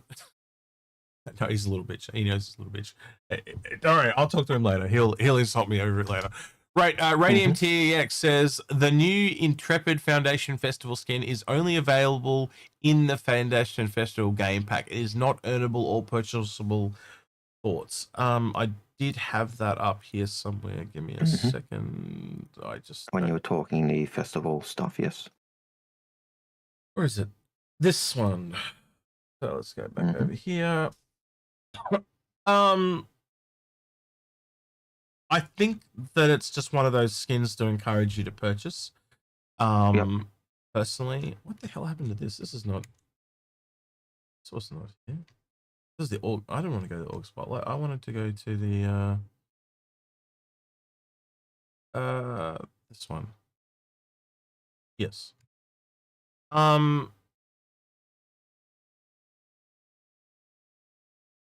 I guess that sucks for people that want the skin for their Intrepid. But also I can kind of see the oversight. Like CIG wouldn't be expecting someone that's teaching someone else to probably have an Intrepid, which probably is an oversight. I mean, I do like that teal coloured. It does look quite. It's more catching. It's more than metallic for me, but I'd assume eventually be able to get a metallic skin for it in game at some point. So,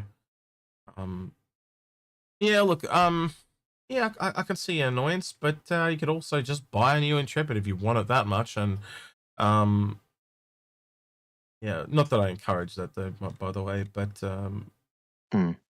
you could if you really wanted to. I could see the appeal, but yeah, these have never really been my cup of tea. They're just a little like I'd rather that to be almost any other color. But you know, you gotta like green. It's like, you know, you get people. It's that opinion thing. Some people like green, some people hate green. Yeah, I like green. But yeah, it shows the my preference there. What do we got here? Fury LX class. So these are all the ones that are available in the free fly, I believe, as well.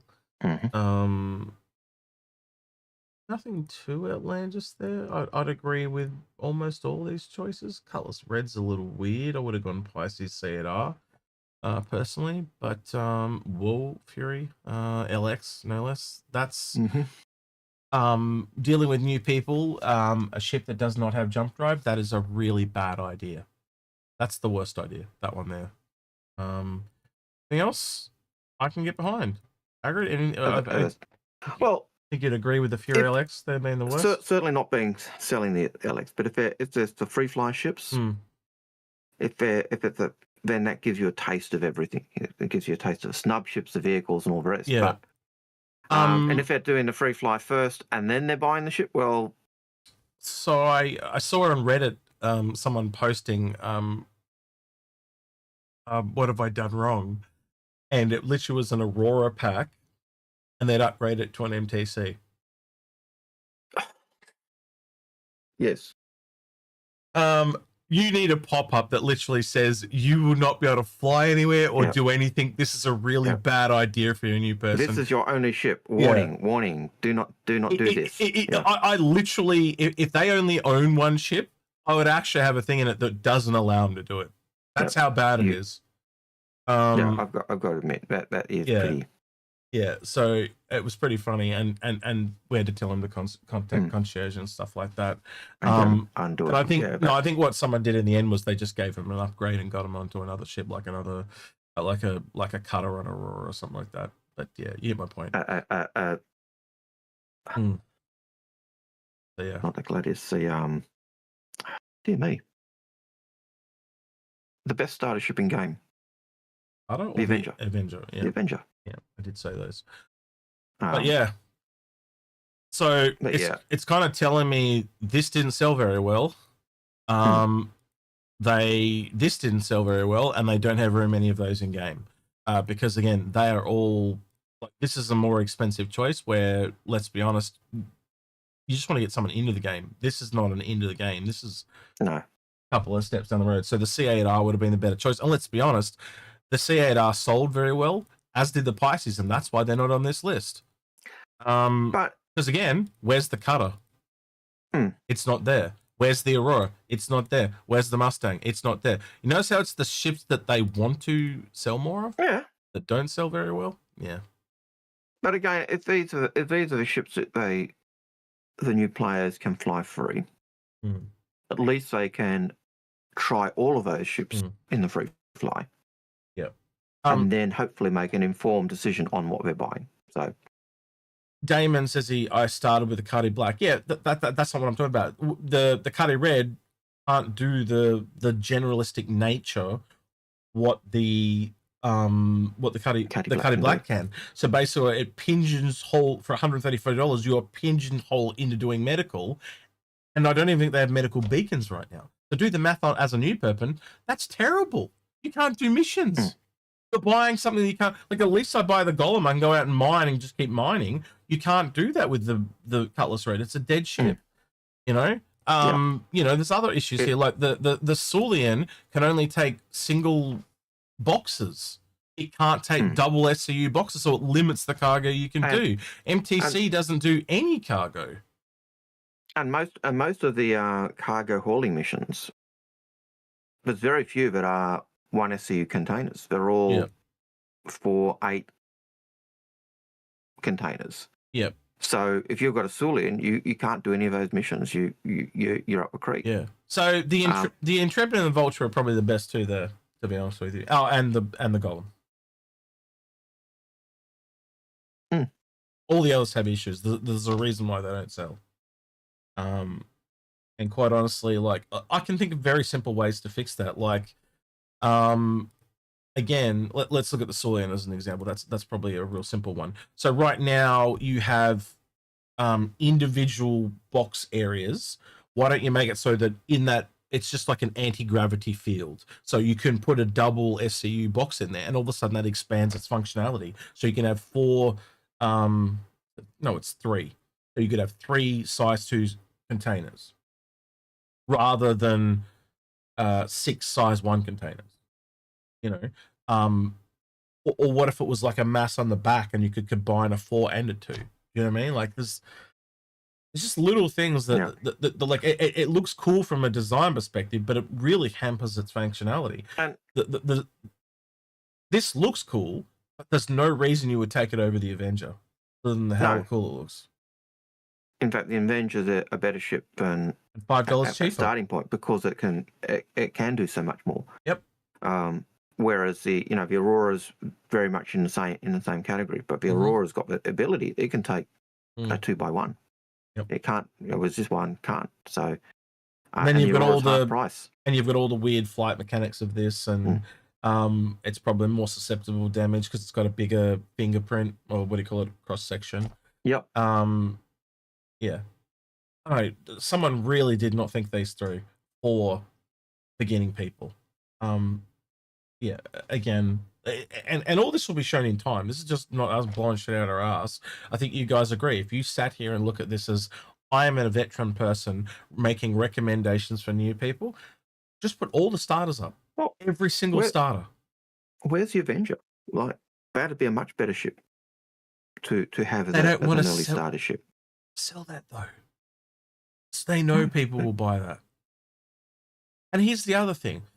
If you actually wanted to make these sell, and I think you'd agree with me, and I don't think the community would mind, only at the Foundation Festival, they all come with LTI.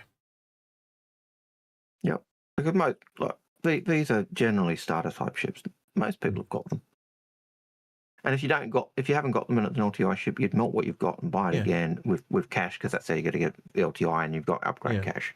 Let's go, Jethro. It's time to come play Star Citizen. They've got LTI on the Foundation Festival ships again. Let's go. Come on, we can get you that ship that you wanted. Yeah, and while you're at it, and not put only my referral code in. Yeah, and not only that, like, again, if you had something like the MTC or whatever it is, they buy that and then they'll upgrade it to an Avenger. And if you don't want to sell that ship outright, sell one with LTI so people can at least upgrade into the ships that they want. Or as you said, make it an upgrade option. But yeah, make them all packs. It's like, again, like, let's see if I'm wrong here, right? I'm just going to pick one. There's no game. No game pack. There's no game. Why the hell, as a new person, is there no game? Yeah. So if this is stuff you're selling on top of the game packs, this is dumb. What? This is so dumb. Yeah. I'm a new person. Why is this not? And I'm sure I can go out of this, right? But like, again, it's right on top of the page. It's the first thing you see, right? So you got to think as a new person. Oh, I'm going to walk in and I'm going to buy, and I'm going to buy that because that's what they showed me. They're not going to go up here to shop and go to the pledge store and look at this shit and go, do they know that it comes with the game or doesn't come with the game? They might miss attention to that stuff. Yeah. It's just even. It's not even. Sometimes just things seem. Yeah, it's just. It's so obvious, like that. Again, like I'm paying fresh cash to get $12 discount. Let's have a look at these because these are the only two that are here. Well, right. Yes, I get the game. $68. What were they trying? But what were they trying to sell me back over here? 65. Oh shit! I went to the wrong one. I'm gonna have to open it again. I have to go back. This one. So we'll go back. Foundation Festival. I believe it was 65, wasn't it? The cheapest starter pack is 56 American. No. So it's probably. So they do have the packs here, right? They do have a starter pack. Yeah, and the starter pack, the first one is the Generalist Foundation, which is the cutter. Yeah. Then they've got the Intrepid, the Nomad. Consolidated Outland, Nomad. And that's not bad. Like, that's actually good. So you've got the 3 starter packs. But again, people buy with their eyes, they're going to go down here. If you get to here, you instantly see this image and go, what's this? I'll buy this one. So why the hell isn't that automatically bundled in with this? Look, I think every ship they're selling there should be, the free fly ships. Yeah, you shouldn't even be don't offering sell them or sell them with a game pack. Yeah, because it's a Foundation Festival. Or somewhere when let's see if it's give them benefit of doubt. Add to cart. Check out. Do they even offer me the other one? No, they don't. They just try to upsell me skins. And so for $3, I'm missing out on the entire game. And what you would really want to do though is log in as a new backer, not someone who's got the game. All right. I will give them and see if benefit and see if they do say, hey, you don't have a game pack. You really want a game pack, or whether they offer a game pack, because that is really key. If they don't, I will give them a full benefit of the doubt, but I think it's not going to make any difference. Oh, look, I have a feeling it's going to be the same, but So where was it? Intrepid. People in chat going, why the hell do they give a shit about this thing? But it's just the thing. It's a part of it. Like this has been going on for years and years and years now. Add to cart. You have to excuse that it's now in Australian pricing because it's actually recognizing my geolocation. I now need to make an account. Yeah. So I can't really go any further. But the fact that it didn't even offer it at the stores tells me that it's not going to do it anyway. I would hope it does. Because otherwise, it, as you said, it just doesn't make sense. It's you should be offering what is best for the customer, not what's best for you. And let's be honest, it's a digital item. It costs you nothing. You want the best experience. You want people to come there, have an awesome experience, so they come back again. Yeah. You want people to come there feeling they belong, feeling they're valued, feeling that they're, all of those types of aspects. A bit like, and this was something I know Sandy used to talk about. Oh, hey, Loken. It's not that. Sorry, we're on the browsers. Nice to see you, Loken. Hope you're doing well, mate. Yep. Lovely. Thanks for the raid. Hey, Loken, if you're still there, what skins are you going after? You going after ArcCorp, Hurston, Crusader, or Microtech? If you're still there, I know you might have left, but if you are there, let us know because I'm just curious. At the moment, 3 of the Inforunners are after Hurston. Paul is the only one that is not after Hurston, so just be interested. He's secretly after Hurston. Yeah, you know that. Oh well, he only says that. No, I don't know where Loken could go. I think, well, Loken usually likes blue stuff, so I'm assuming it's probably Crusader or Microtech, but I could be wrong. Yeah. Let us know, Loken, if you're there. If not, understand, because he's a busy boy. Right. Yeah. Yes. Where were we? I did lose my train of thought, but yeah. Next question. Kishkin. Yeah, go for it. Do you think the new Tavaran ships are in our future non-Prowler variant? I would hope that there's another Prowler coming. Another variant, because that one was very lackluster. And I think I've made it clear now that I haven't been a fan of the variants, let's be honest. Look, but yeah. I would like to see a dropship version of that Prowler. That just seemed to make perfect sense. But would I like to see more Tavaran ships? Yeah. I think we may get one or two, but I think the bulk of Tavaran ships will come if and when they do for Tavaran character pack. You know, where you play the Tavaran and you are hunting down, trying to work out, you're learning about the Tavaran history and the Tavaran culture, and because you're a Tavaran from the UE, you don't really know, so you're actually hunting for that those bits and pieces to flesh out what it is to be Tavaran. And so you're finding the ships, or you're and you'll go to areas where the Tavaran are, and you'd be looking at their jalopy versions of the ships that they've built. So yeah, I can see that down the line, but not in the near future. For the new people on Twitch that came in with Loken, if you would like to ask a question, just put question, and we have a special bot that pulls them out, and they filter them all into a list on Discord, and we go through them that way. So if you do have a question, just check question in your question. Yeah, and it sucks it out. So and it enables us to take our time with your questions rather than rushing to try and get through them and before they disappear. Because we're on multiple platforms at the same time. It's just the easiest way we've found. But to answer his question, Sakuri says the original Prowler is a dropship. Yes, it is. We're talking about the variant that was a little weird. Yeah. Not a lot of SCU, very expensive. And what we're talking about when I say a Prowler as a dropship variant, what I'm referring to is one that drops Titan suits. So it's a... Sorry. First time chatter from Commander Shadow Stalker says, I would like to see a Tavaran subcap that looks like a Romulan warbird from the Dollar General. Yes. Absolutely would buy that in a heartbeat. An original, a Romulan warbird style ship. Yes, I could see that. Oh, and I would buy that so well. And what were the Romulans? The Romulans had sub-warp ships. Yes. The original Romulan warbird was a sub-warp ship. What was the Tavaran thing when we first came across sub-warp ships? Yeah. You know, makes a lot of sense. Makes a lot of sense. And they'll both warlike. It makes a lot of sense. Yeah, that's a really good idea, Shadowstock. A really, really good idea. Don't let anyone else take credit for that, man. You came up with that one. That's or unless I like that. Unless he got it from someone else and then fed it at his own. I don't know, but I'm going to assume you came up with that. Was quite clever.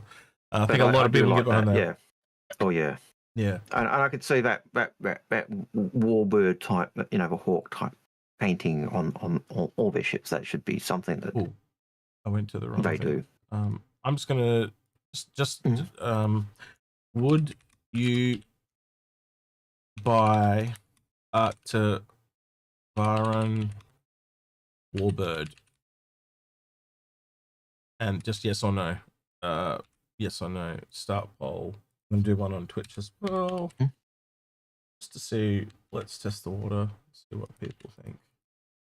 Yes and no, because I got a feeling that that's going to be a very popular ship. Just the way we're already up to 90% on YouTube. Holy crap. Yeah, that's crazy to me. That's amazing. Hey, Philly, good to see you, man. Long time no see. Hope you're doing well. Tomo, you want to go to the next question by Tomo? Because it's for me. I know. So Tomo86 says, execute. Does your missus know you're wearing her top? Yes, because it fits better on me than it does on her. So, yeah. And if it gets a timeout, it was worth it. He's not even here anymore because it's almost midnight there. He'd be in bed by now.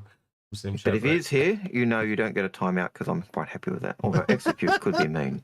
No, he's good. He's just man. I've said a lot worse things to him on his stream. Don't you worry. He's just giving you stick. Yep. Yeah. No, he's holding back. He's got catch up. He's got to get back to me. Well, you know, I take that as a sign that he loves you because in Australia, you don't give someone crap unless you actually care about them. That's it.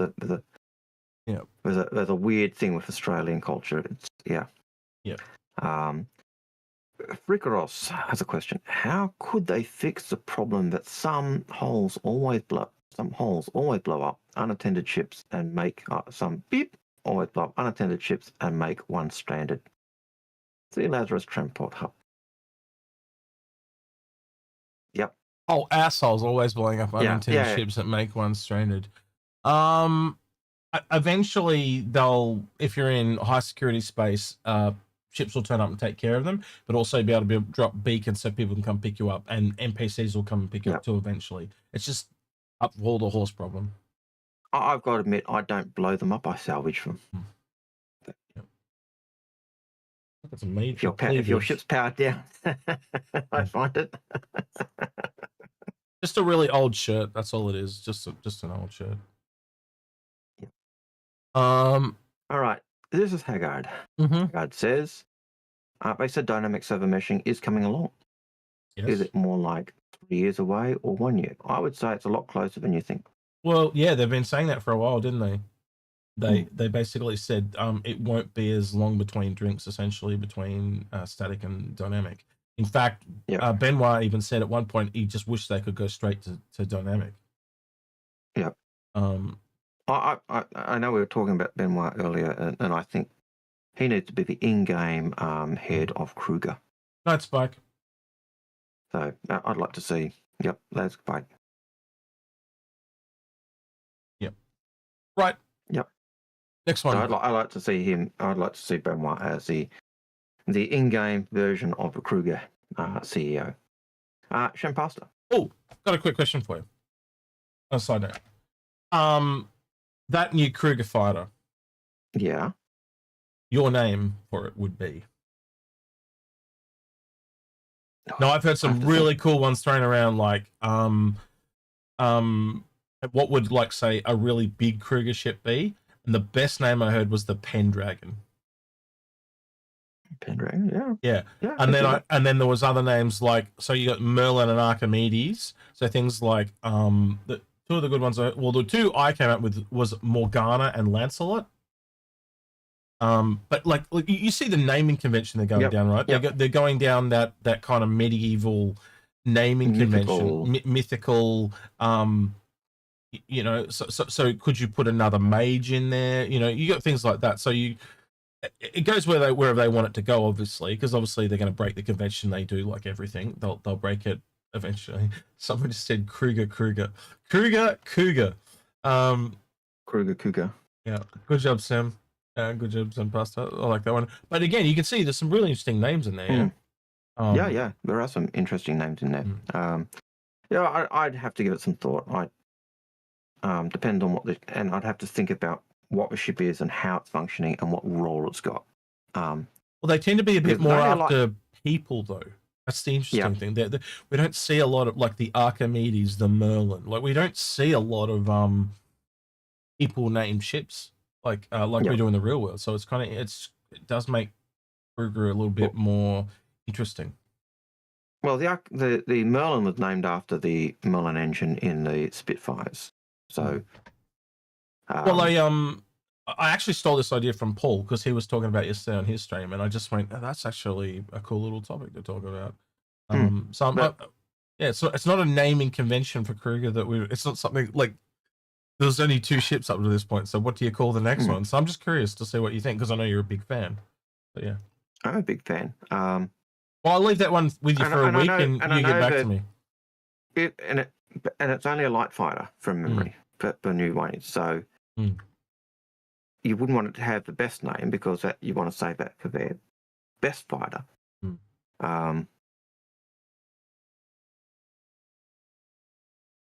It's a sword. It's a fighter. It's a sword. It's Excalibur. There you go. Yeah, Excalibur. I've heard that one as well. So I've heard someone say like the broadsword, stuff like that. Yeah. But yeah, interesting thought. But yeah, I think Benoit should get to name it. He's championed it. So, Shempasta has a question. Yes. Do you feel CIG needs to just make a decision between variants and module ships and just go for one? Sorry, say that again. So, do you think, or do you feel, CIG needs to just make a decision between variants versus modules and just stick with it? No, I think it's just time. I just think it's time. I just think they just didn't have time to do modular stuff, and I think from what we read today on the Apollo, it looks like they're going to do what they said they were going to do. So it's just there was just no really need to build a modular system until it was actually needed, and obviously they've decided it's time to actually build them. So yeah, finally start to do the modules. Yeah. But I think there's still that, and I struggle with it because you get ships like the Mustang and the Aurora, where we got, between those two ships, we've got nine variants, and it's insane. And it's going back to the old way they used to do ships, where you'd buy your ship and then you could upgrade it to what you wanted. But we've now got these variants where different hard points and that would be much better to be as modular ships that we could actually change. But yeah, so I can see it. I can see the value of both. And I like the idea that, modules, variants, bespoke or set ships function differently. It's a good name. Gasmoth Avalon. That's a good name. Avalon would be a good one. Yeah, that'd be a good base builder ship. One of my characters in Darktide is called Avalon, so I can get behind that. Yeah, it's a good name. It'll be a bigger ship. But yeah. Yeah, base builder, or a star base type ship, or one you'd use as a home base.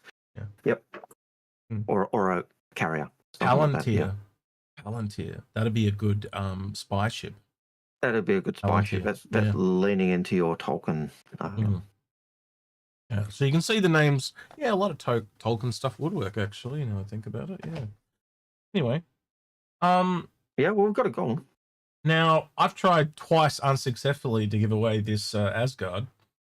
And I'm trying to think how to do it now. And the only thing I can think of is just to give it away live. Unless you can think of something different. No, I was thinking of give it away live but how do we do that? It's a really good question. I don't have the Not a Tuna stuff, so I can't do Not a Tuna. I've got it all packed away. And I don't have the camera set up. Or Not a Tuna as well, so that makes it difficult. What? You're not a tuna? Yeah, not a tuna.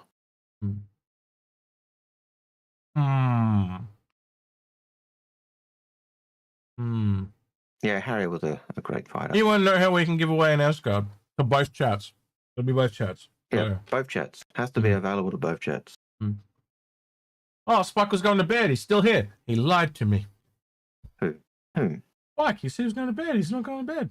He lied to me. He heard there was a giveaway, so he stayed. Yeah. Well, a lying son of a bitch. And I can't blame him for that.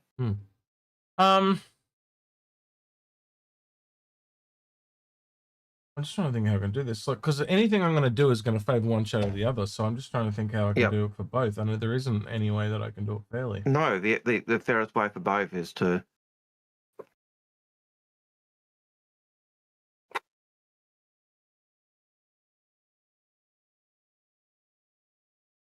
Yeah, I suppose you could give it away. Can we? Oh no, I was going to say, can we use our question bot as a means for the giveaway, drawn from a question bot? Yes, but then we'd have to ask the question.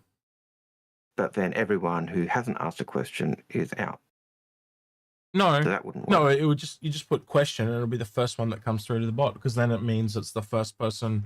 No, but also it favors Twitch then over YouTube, because Twitch has more draw calls than YouTube does.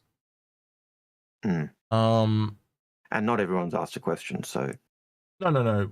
They could just answer the question. They'd write question okay, with the answer. Yep. But as I said, Yep.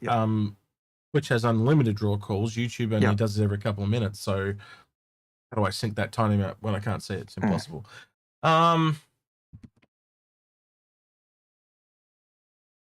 Discord, someone saying. Yeah. Yeah, I need to think of a way. Might actually put that to the mods. Can you guys see if we can work out a way? Yeah, if you guys can think of a way that we can give stuff away, maybe I'll just do that. I'll set up a channel on the Discord and I'll do a giveaway bot or something like that, and you can just like it or something, and we'll draw it on there. We did do that. Perseus White Main says pick a winner from each chat and then do a random roll between the two. Okay, we could do that. That could work. Do you want to do... So what we'll do, how about this? We'll do 3 trivia questions.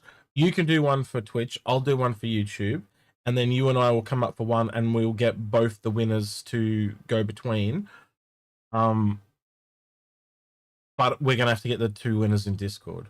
I think it's the only fair way to do it. So they message myself on Discord, and the first one to put the answer through. Or they put it into a chat. I'm just trying to remove the lag factor, because if there's a lag factor, like...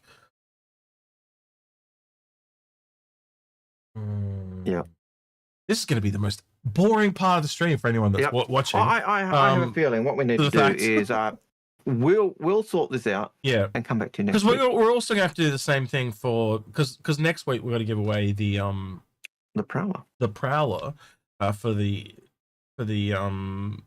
Idris video that we did. So yeah, so maybe we'll just give 2 away next week.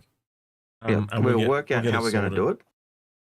I will forget. I will so forget. Between I just got so much on there at the moment. I can tell I'm going to forget.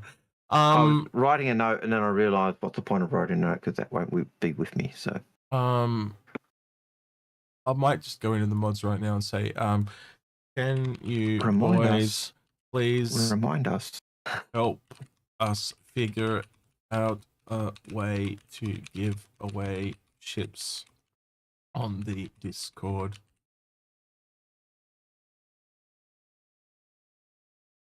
Thanks. Mods will be on that. And so, Adam, part of the problem is we stream to both YouTube and Twitch. And so we need a system that'll actually work with both of those rather than just one or the other. Okay, doesn't Gleam charge people though? Like all the services, they charge people, and that's the thing. All right, let's have a look at Gleam. Run contest giveaways, and I'll go in here and I'll have a quick look, and I guarantee it'll want to charge me money. Pricing. So yeah, pricing. They want to charge me $20 a month. It's too expensive. We use it once a month.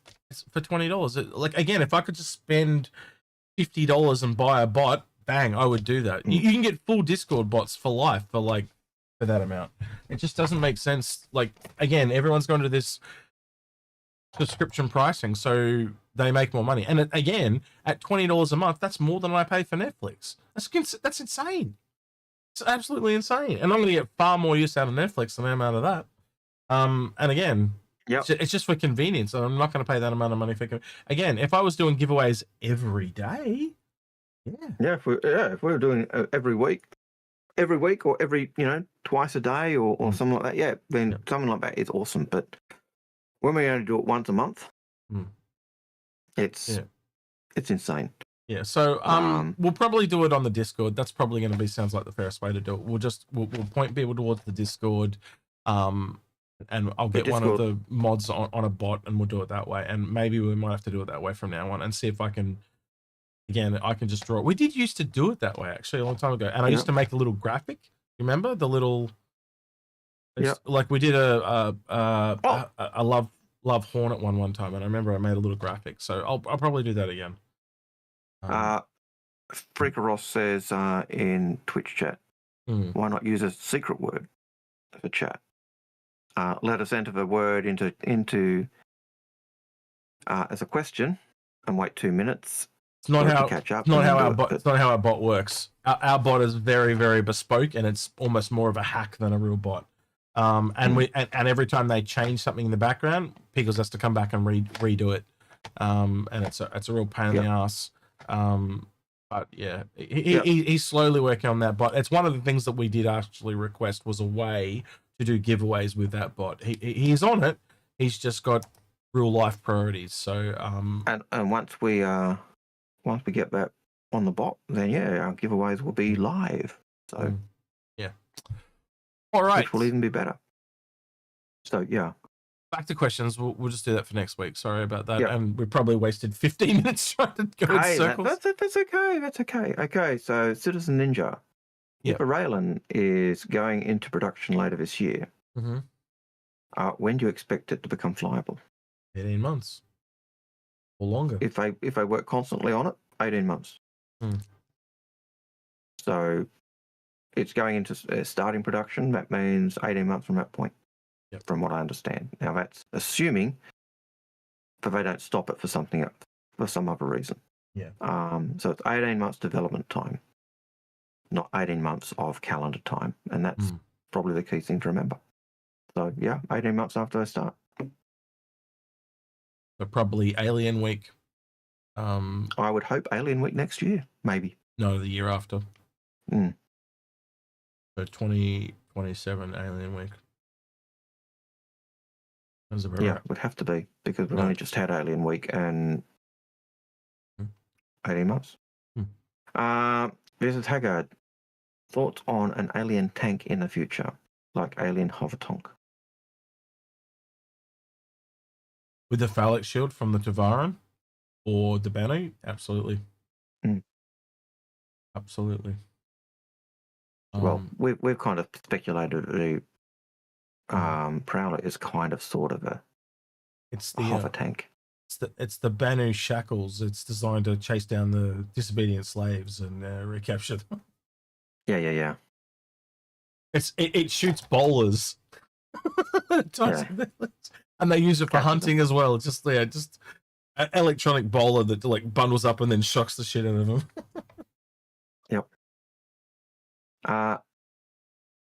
Gasoline Month, or Gasoline Moth says, how likely is the meteor to be the next beam ship to separate it from other heavy fighters? It could be beams, actually. That's not a terrible idea. Could be. Guess we'll find out. They are bespoke guns. That would make a lot of sense. I think the thing I'm scared about most about that ship is the price. I think we're looking at another $250 ship type of thing. If it's another beam weapon, then hopefully that'd be another Hurston weapon. So I could get behind that. You know, Hurston do make those things. So unless it's an alien weapon. Well, again, if we bring up that sneak peek, Average, you saw the sneak peek. It doesn't look Hurston to me. No, they look like. In fact, the Koenig were the smaller guns, weren't they? Or was it on the big guns? I can't remember. But real quick, I want to go on to a side note. Someone just asked, so I'm going to do this real quick. Are you doing the chair? I was literally going to say, Spike's asking. What chair did you go for? So this is what I ended up getting. So I did a bit of research. I found a chair by Desky called the Vanguard. And then after some searching, I actually found the same chair at Officeworks for $100 cheaper. And this is just an Officeworks chair. It's a mesh chair. For anyone that is in America or elsewhere, this does not apply to you. You can get this chair though from their website. This chair is available globally. But this is what I got. And it's really comfortable. It's a bit mesh. It's a bit cold in the winter, but it'll be nice and cool in the summer. The nice thing about those mesh chairs is your body breathes. Which makes it much more pleasant when you're doing a 3 or 4 hour stream. So 10-year warranty, so I can't complain. So nice long warranty. And the thing that you really want to look at, I know it doesn't mean a lot and it's really small on this website, but all these little functionalities and with the warranty, and it's got a lot of those tick boxes. have these things when you're searching on Officeworks for, I think they call it the Aphrodite. It's got some really weird ergonomics rating. I'll see if I can find it here. I can never find it when I need to. But basically it's higher. Normally they have like a blue tick, and this thing is a green tick, so it's even higher again. If you look at any of the people that review chairs, one of their biggest complaints about all the gaming chairs was that they had no ergonomics at all. They were just absolutely garbage. And now there's been a real push into those Ifriti standard things. I wonder if it's because so many gamers are, older people like you and me who got a raid there. Avenger 1 with Party of 47. God, I haven't seen Avenger 1 in a long time. No, haven't seen him for ages. Thank you. Get him on to talk PvP sometime. Hope you're well, Avenger 1. Good to see you, my friend. Right. Anyway, that answers that question. Talking chairs.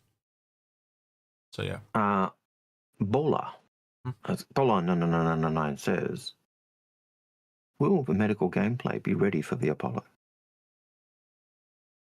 Technically, everything's already there in place, isn't it? It's really just that drone, the Shepherd drone. And we've got that in the build. You and I talked about this. It's not that much different, yeah? So it's just the drone. Yeah, the Shepherd drone doesn't need to be remote. It's just it can be an automated drone. And even if the Apollo comes and it doesn't have the drones yet, it's still got the tier 1, tier 2, tier 3 beds. So if that's not drone, I will be now very surprised. That just makes a lot of sense. Apollo, the build. Why wouldn't you go a little bit further and do another drone?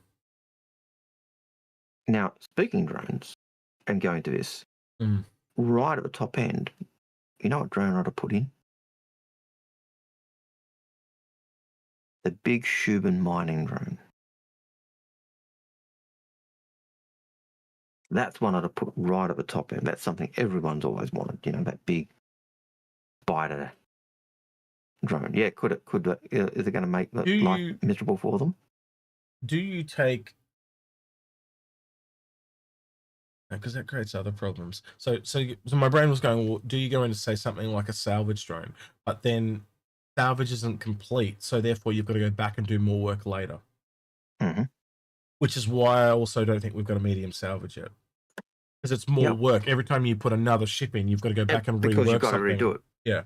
But if you go that mining drone from Shubin, and you put that at the far end, that's something people have loved and wanted since the year dot. Mining would be, out of the professions, that would be the one I do. But you've also got combat and medical base building. I have to think Consolidated Outland would be more in the utilitarian area. You correct me if you think I'm wrong there. But I'm thinking the Grey Cat Cindus mining drone. Put that at the far end. Would you put other drones in? Yeah, I could see Consolidated, Grey Cat. Consolidated has to be there because they've got the Pioneer, which has got the builder drones. So for people that came in late, to connect the dots, I kind of firmly believe that there's a Consolidated Outland ship coming, probably a large, similar to the Starfarer Connie, based on the fact that we've got to get from the small ship of the Nomad to the Pioneer. We're probably going to get a medium ship that's coming this year from the Blue Silhouette that's Consolidated Outland. We think this one would be large based on the fact that you've got the Freelancer Max below and the Scythe above. So this puts us around a 250 price point, roughly. That's the short and curlies, just to bring you up to speed. Yeah. And the reason we need that medium and large is so they can build out that asset library that they need for the Pioneer. So yeah, but so our first time chatter, Main Brian says they're military theme. Well, the Freelancer Max is not military theme, my friend. Yep. But I would Benny's is not military theme. Yeah, and it's the Raptor. But I would generalistically agree with you. Yes, most of them are military theme. Most of them are military theme, but if you look down the lower end, the food vending machine's not military. The Wally's globe isn't military. The statue of Archibald Hurston's not military. Yeah. Um, I think you would agree with this, main, is that they're more generalistic. So they're cargo combat. They're more. So yeah. we were trying to think, what would a Consolidated Outland large ship be, essentially? Yeah. Again, yes, I would agree with you, mate. Yep. Yeah, Algared's probably missed the point a little bit there, but his point is still correct. They're not all military. I will be really surprised if this is not somehow related to drones. Just saying, knowing that you've got the Apollo there, the build, why wouldn't you take the opportunity and go a little further into drones, add combat or add mining's a really obvious one to me. We also know that they need to do, you know how the Pioneer does the extraction stuff? Mm-hmm. See where I'm going with? So All of a sudden you do an underground mining vehicle. You said it, I missed his point. And I think that's wrong, because you missed the point. You missed the point because he was talking about the vehicles and you went into all the fluffy little bits about statue.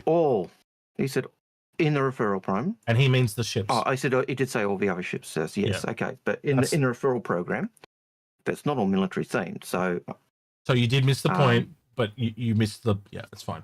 But I did miss the ship point. But yeah, it's okay. That's what I meant. So yeah.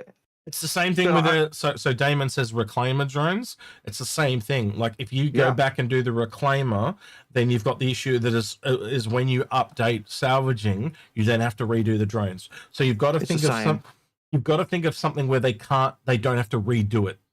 Combat doesn't need to be redone. Mining is pretty much right at the end. It hasn't changed drastically in a really long time. So mining works. Yep. Another gameplay they're working on is scanning. So could it be some form of exploration ship? But I don't think so at that size, because there's the Carrack. You see where I'm going? So we're now treading on other ground. The only thing I can think of is underground mining or another miner that uses drones. But releasing that before the Arastra does not bode well. I need a stew on that. A combat ship by Consolidated Outland. It wouldn't be my first choice, put it that way. But they do have combat ships, right? In the Delta and stuff like that. But that's a really tough one. Yeah. Yeah. Yeah. I don't know. Still on that, guys. Have a think. Consolidated Outland large ship. What would you do? And again, think of all the gameplay they're working on this year. Maybe we come up with some. Because that one that Amanda, I can't remember the guy's name now. That was such a cool idea. The a Tavaran Warbird. I think Romulan Warbird. Oh, yeah. That I would love to see that. I don't think it'd be that, but I'd love to see one of those. Yeah. So we ended up with. Well, I probably let it run too long. 60%. I probably let it run too long. So basically, the people that came in didn't even know what the hell we were talking about. So they might have just said no. But yeah, it was based on a Romulan Warbird in the theme of Tavaran, and I think that would sell like hotcakes. Also, quite a I think Connie or up type of size ship. I'd buy one of those in a heartbeat. That Star Trek fantasy. Drops a nuclear weapon. Yeah. Well, we've got the RSI Star Trek. Why not the bad guys of Star Trek? Yep, absolutely. Wolf Blitzer, when do you think data gameplay will show up in 1.0?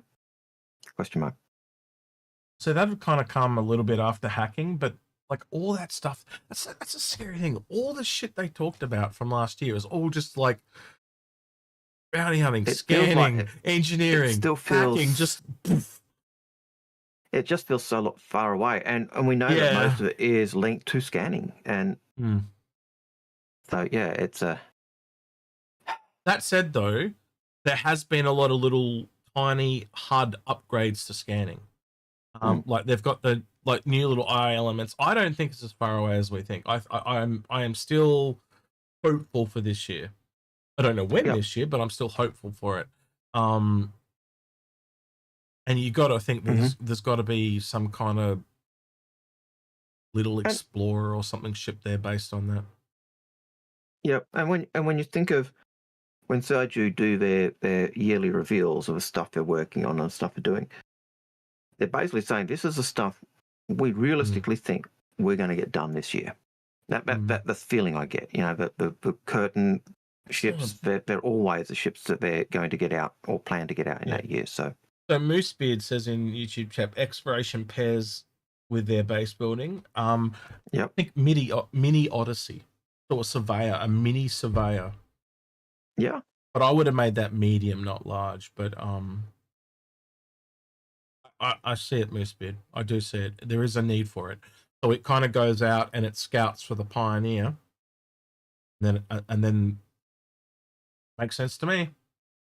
That's what I'd be doing. Because you can't build the Odyssey. It just takes too long. It's too big to build something smaller. Yeah. And it gives you something to flesh out the gameplay with as well. I just don't think it would be large. I think it would be small. Maybe it's a variant of the medium version. Yeah. Certainly, you don't want to go too big because, as you said, the second you make the changes, you've got a lot more to fix and change. So, yeah. Yes, Mark Flat, I did realise your question had been tongue-in-cheek when you were asking about stuff earlier on. But that's okay. So Algared is talking about this, if I can find it.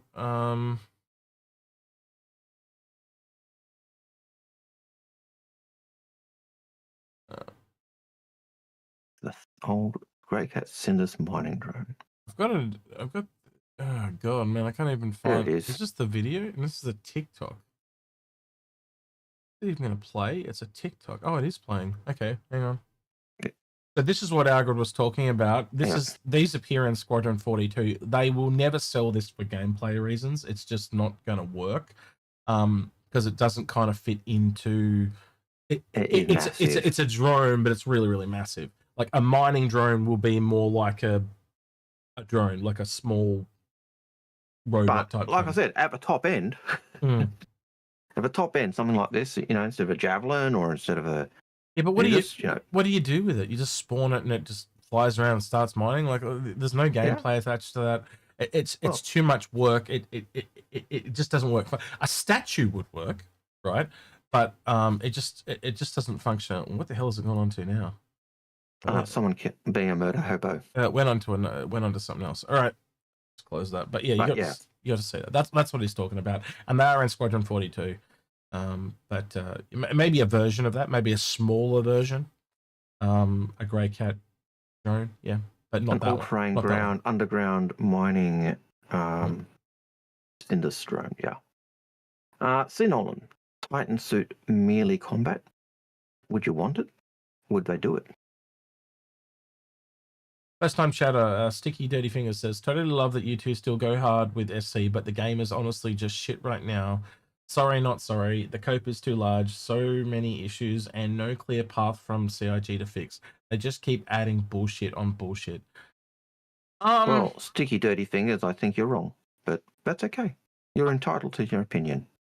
I think when a game is in progress, it can appear that way. It can appear to be taking so long. But I think the biggest problem as an outsider looking in is knowing that they're really working on Squadron and not really, until this year, they didn't really actively start working on Star Citizen. So it's been just a really long road of waiting for something that we can't see. And I think when Squadron eventually drops, I think that'll people will go, oh, so this is what they were doing all that time. And it'll change people's perceptions a little bit. But you're right, it is getting a little bit long in the tooth. I absolutely agree with you. And burnout is the thing. And I, go play something else. 100%. I say to Algared all the time, it's not a game. It's just not a game right now. You can't get in and play it for like nonstop, like what it will be eventually. My frustration with the game at present is that things take too long. So if you've got a short window, you can't get in and do stuff, and that's it takes you need a minimum of 2 hours, 3-4 hour block to do anything, to really be able to do something. And you can't, like most adults don't have that time. If you work all week, you come home, all you're going to want to do is spend it with your, with your family. and then you basically sit down. You've got maybe 1-2 hours if you are lucky in an entire week, and we are more and more all-time poor. It's got some massive issues to overcome. I totally agree with all this. We don't live in the shadows. We are well aware of the problems that this game has. But it's me and Algared both got into this based on a dream, right? That like back then it was a dream. Could this be a reality? And the fact that it's still a possibly attainable dream, I still live for that. Well, it's gone from being the pie in the sky hopium dream that may not happen to something that is actually, you know, you can see it getting there. Yeah, you cannot actively not look at that, essentially the tutorial Squadron 42 from last year, and go, shit, I don't want to play that game. Like it actually generally. Like how many games? Like I'm thinking the only other game I can think that's akin to that would be like The Last of Us and the Metal Gear Solid games, where they have like literally an hour and 20 minute cinematic essentially with a little bit of gameplay in there. That's the opening to the game, and there's probably, knowing the way they talk about acts, there's probably cinematics like that at the end of every act. So we're probably looking at least another 3 big cinematics like that on the way through the game. Well, we know at the end we've got the massive, the massive fight at the end of a thing as well in the system. So, and then we've probably got a massive fight with the bandits in the system. So that's at least 2 similar. I could see cinematic gameplays running through. Yeah. And even in that, we saw that choices matter. You know, you can save Captain McLaren, or you can let her die. Yeah. And from everything we've heard, it's essentially like Half-Life or Titanfall 2. Again, you're going like 2 of the most successful games, I think, or the best single player games of the last 20 years. So if it's anything like remotely like those as well, it'll be popular and great. And then you add the whole can kind of fly into these, like it just adds to it. That whole flying thing is Half-Life 2 with flying sounds amazing. I'll play that, and then it's all sci-fi based, absolutely. And those 2 are sci-fi based as well. You add in all the other little things you can add, like what we've heard about a Titan suit boss. You know, all the other little gameplays, like do they have a little bit of mining thing that breaks it up? You add all the little celebrities and stuff like that. I cannot see it being an exceptionally popular game when it comes out, and we all know they don't want to stuff this up. So sticky fingers, if you're burnt out, my friend, go take a break. You have the luxury. Algared and I don't have that luxury because of the way the algorithm treats us. Algared and I have to keep making content. That's just how it is. But you know, I still enjoy playing the game. I still enjoy getting in, and when I want to chill, I'll go do salvage. You know, and I'm enjoying that. I still enjoy that. Yep. And it's got problems. Yeah, there are bugs, but they're getting less and less in terms of the way you encounter them. If I get into the game and I get frustrated, Algared will tell you, I'll just quit. I'll say, I'm done. Yep. I'm done. And I'll just call it for the night. But I'll come back probably the next day and do it again. That's just how I deal with it. You know, Algared's got a lot more patience than me, if you can't tell. I'm sure you all know that by now.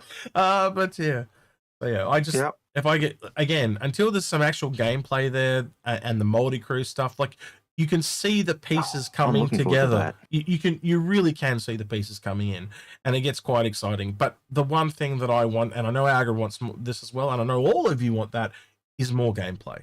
And as they come in, it'll be more and more interesting. So just at the moment, a lot of it is that emergent gameplay that is done. Dynamic server missions, so I'm back almost all this shit.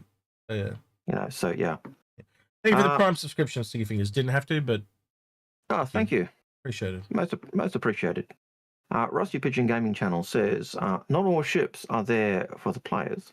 What ships you would like to be used by NPCs, like SL, Starlance Attack? Sorry, I'm replying to a question, so you answer it, please. What ships would I like to see used by NPCs? Every ship. I don't want to see a ship eventually and go, oh, that's a player ship. I don't want to know. I want it to be, oh crap, I've just come across the Dread Pirate Execute. Yep. and now I've got to try and run because it's not that NPC that I thought I was going to face. It's yeah. So we've got 5 subscriptions there on Twitch from Damon 1331, who goes to Illusion X, Lee Sharp, Who Shot, Cirrus 1, and Tech Zero. Make sure you thank you, Damon, for those and enjoy the emotes. Yeah, thank you. Yeah, this is a really weird time of year because we're going into that quiet period, and it can be it's where a lot of people drop off. Yep.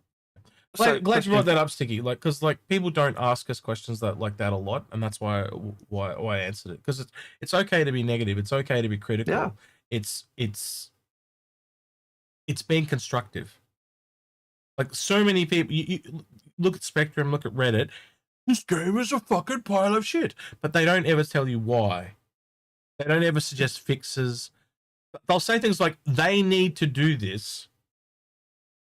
But when you look at and understand how the game's being made, you understand why they're not doing it. So that's probably why Algared and I are not as frustrated as some other people get.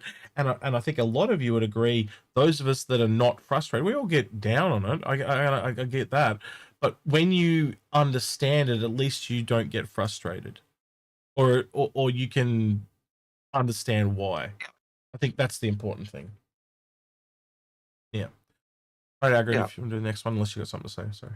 No, I was going to ask you, what do you think about the ships for NPCs? What ships should they fly? My view is they should fly everything. Yes, that's what they're doing right now. It probably would be kind of cool if they were more themed. So you're doing a combat missions, they're more likely in a combat thing.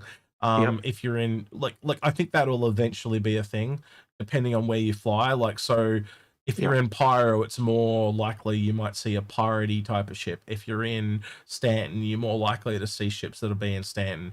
And then, obviously, I think that system will probably come in when they start to do themes and skins on the ships. So, like, if I'm around Hurston, I'm probably more likely to see a ship that's got a Hurston skin on it.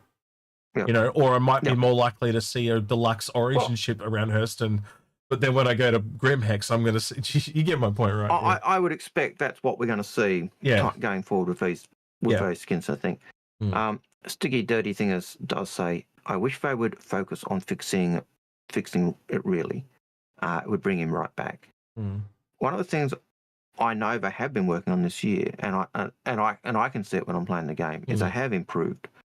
They have been working on that livability in the gameplay, and they have been looking at doing more things for players to do. So if you're not playing the game, when's the last time you had a crash, Algared?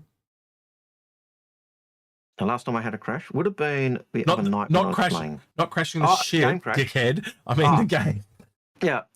Every session there'll be a crash. But yeah. No. I don't normally crash every session. I did get my reclaimer stuck on a tower. Yeah, but that's because you fly like an old man, just like... No, and I just come in and I'm like, yeah, done. Yeah, anyway. Right. But, no, I think the last time I crashed was a computer crash, so that was... Yeah, blue screen of death, and that didn't count. I haven't had a game crash in ages. I've had game crashes where the game paused, or it did drop. That's server errors. When I came back, I was exactly where I was. Yeah, peaked again there for a second. So that doesn't count. So the game, when it's crashed, just come back, and usually it's about. I'm back within 10 minutes, or I get logged back in 10 minutes. I'm back where I was. Okay, so Damon says he had 3 or 4 crashes in a row. Could have been a bad server. Could have been hardware on your side. There's so many things there. But I think generalistically speaking, if we're being fair...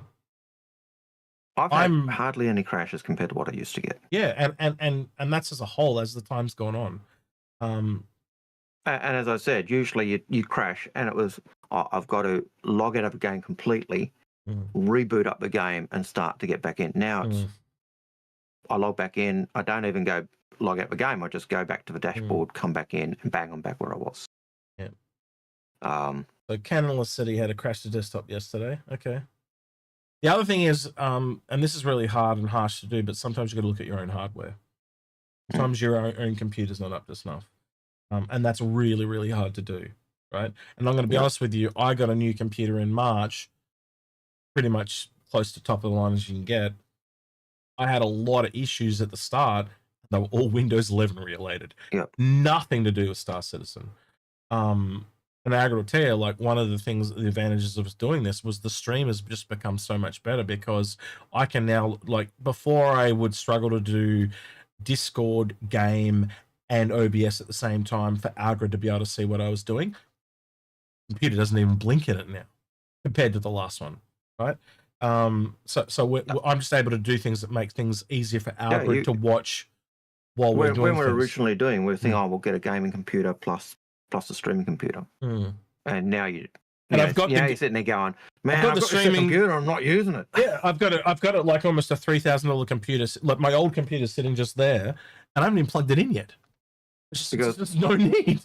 The new computer it just completely does everything. It's just crazy. So hardware is making a difference, and again, I'd almost say not GPU but CPU and RAM, massive gains. And you would agree, Star Citizen is a very CPU heavy game. So if you are having issues, you might not need a new graphics card, but maybe you can get away with just getting a CPU upgrade, and obviously the SSD. And they're getting faster and faster every time too. I know. When my issues are probably linked to my graphics card, because my graphics card, I'm still making the old 1080 Ti go for its braces. So it's the one thing I do need to upgrade. Yeah. And the issues I've had lately, I think, might be linked to that. So there are a couple of times it's crashed when we've pushed for graphics a bit. So Damien, your computer looks totally fine, but again, there can be sometimes you just need to essentially reinstall a game too, because temporary files, things like that. There are little conflictions that happen on all hardware. They are not all infallible. Hey Grim, hope you're doing well. Actually, I should show that why Grim's here. Actually, I haven't shown that yet. We were playing around during the week. Did you see this, Algared? I don't know if you saw this. I'll have to show you. The Aurora? Nope. No, I did see the Aurora. No. The kind of that startup version of that thing. Did you see the Goblin? No. He didn't see the Goblin. All right. Well, I'm going to show the Goblin. So he did this yesterday, Algared. What do you think of that? So this is the idea. We were talking about the Kraken because obviously the Kraken's releasing, and I said, well, they probably need something akin to an MPUV. And Grim smacked this up, and I was like, yes. And I named it the Goblin, and he went, yes. And so I posted this on Twitter, and no, it's very Cutter-esque, which is very good. If it's an MPVU type thing, yeah, smack a tractor beam on it or something like that, use it to drag damaged ships down into the hangar so it can be repaired, things like that. Interesting. No, I could see that. And I went the name Goblin because it was like Golem, but shorter. And then ironically, all that stuff with Elliot happened on the ISC, so it's got to be the Goblin now. He was talking about Goblin this, Goblin that, and Goblin this, and he was like heaps shorter than you got to watch the whole episode. But trust me, the Goblin fits now. That or the Elliot, either or. You can call it the Elliot or the Goblin, but I like that. It'd be nice if that if it was another MPUV type size ship, whether you could use that in MPUV hangars like that, on the Idris. But that still has work to be done on that because even the MPUV doesn't fit in the MPUV hangar on the Idris. So, I thought it was kind of cool. I do like the look of that. Yeah, something different.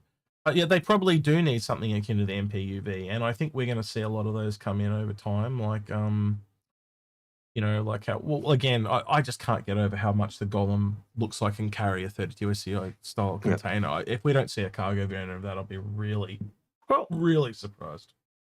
If you're trying to do a startup and you've got a company that's basically got a linchpin lock on that small utility ship, and I'm trying to break into a market, and I can do a ship that's similar, does the same job, but might be cheaper. Would you go for it? real quick, Grim, if you want to join us, and we can go back Yeah. over those ships in the monthly report if you want. If you want to join us in voice, just jump in, and Algared and I will drag you up. We'll drag you up, and we can go over that again and go through it add again. another But, hour to our stream. Oh, that's fine.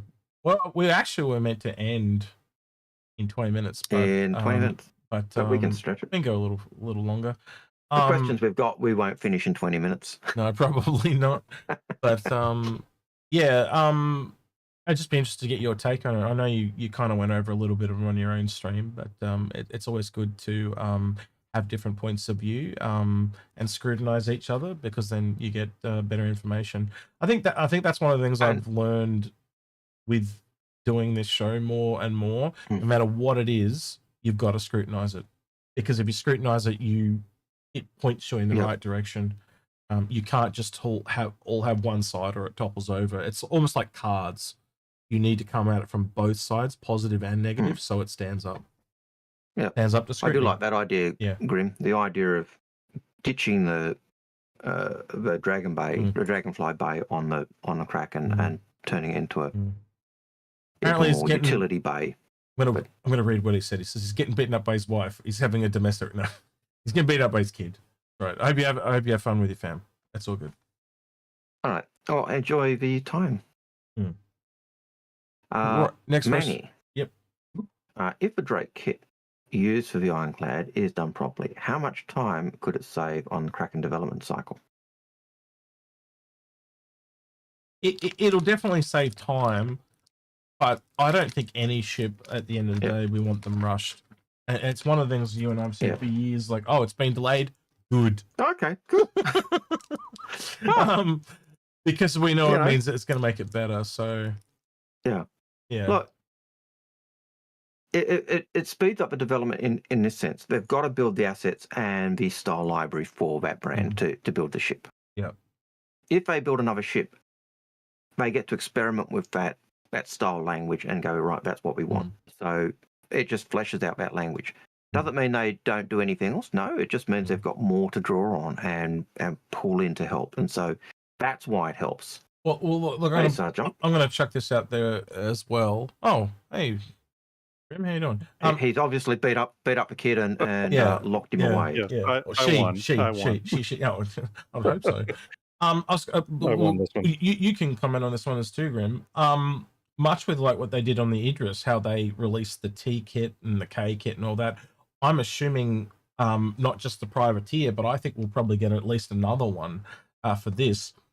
I do hope it somehow leans into the utilitarian nature of Drake. So think Vulture and stuff like that. So maybe it's got some utilitarian aspect to it. The one I keep coming back to is some kind of refinery system. So you can bring the salvage and mining back and it refines it for the smaller ships. But we'll have to wait and see. But I'd love to see something like that. That would make sense for me.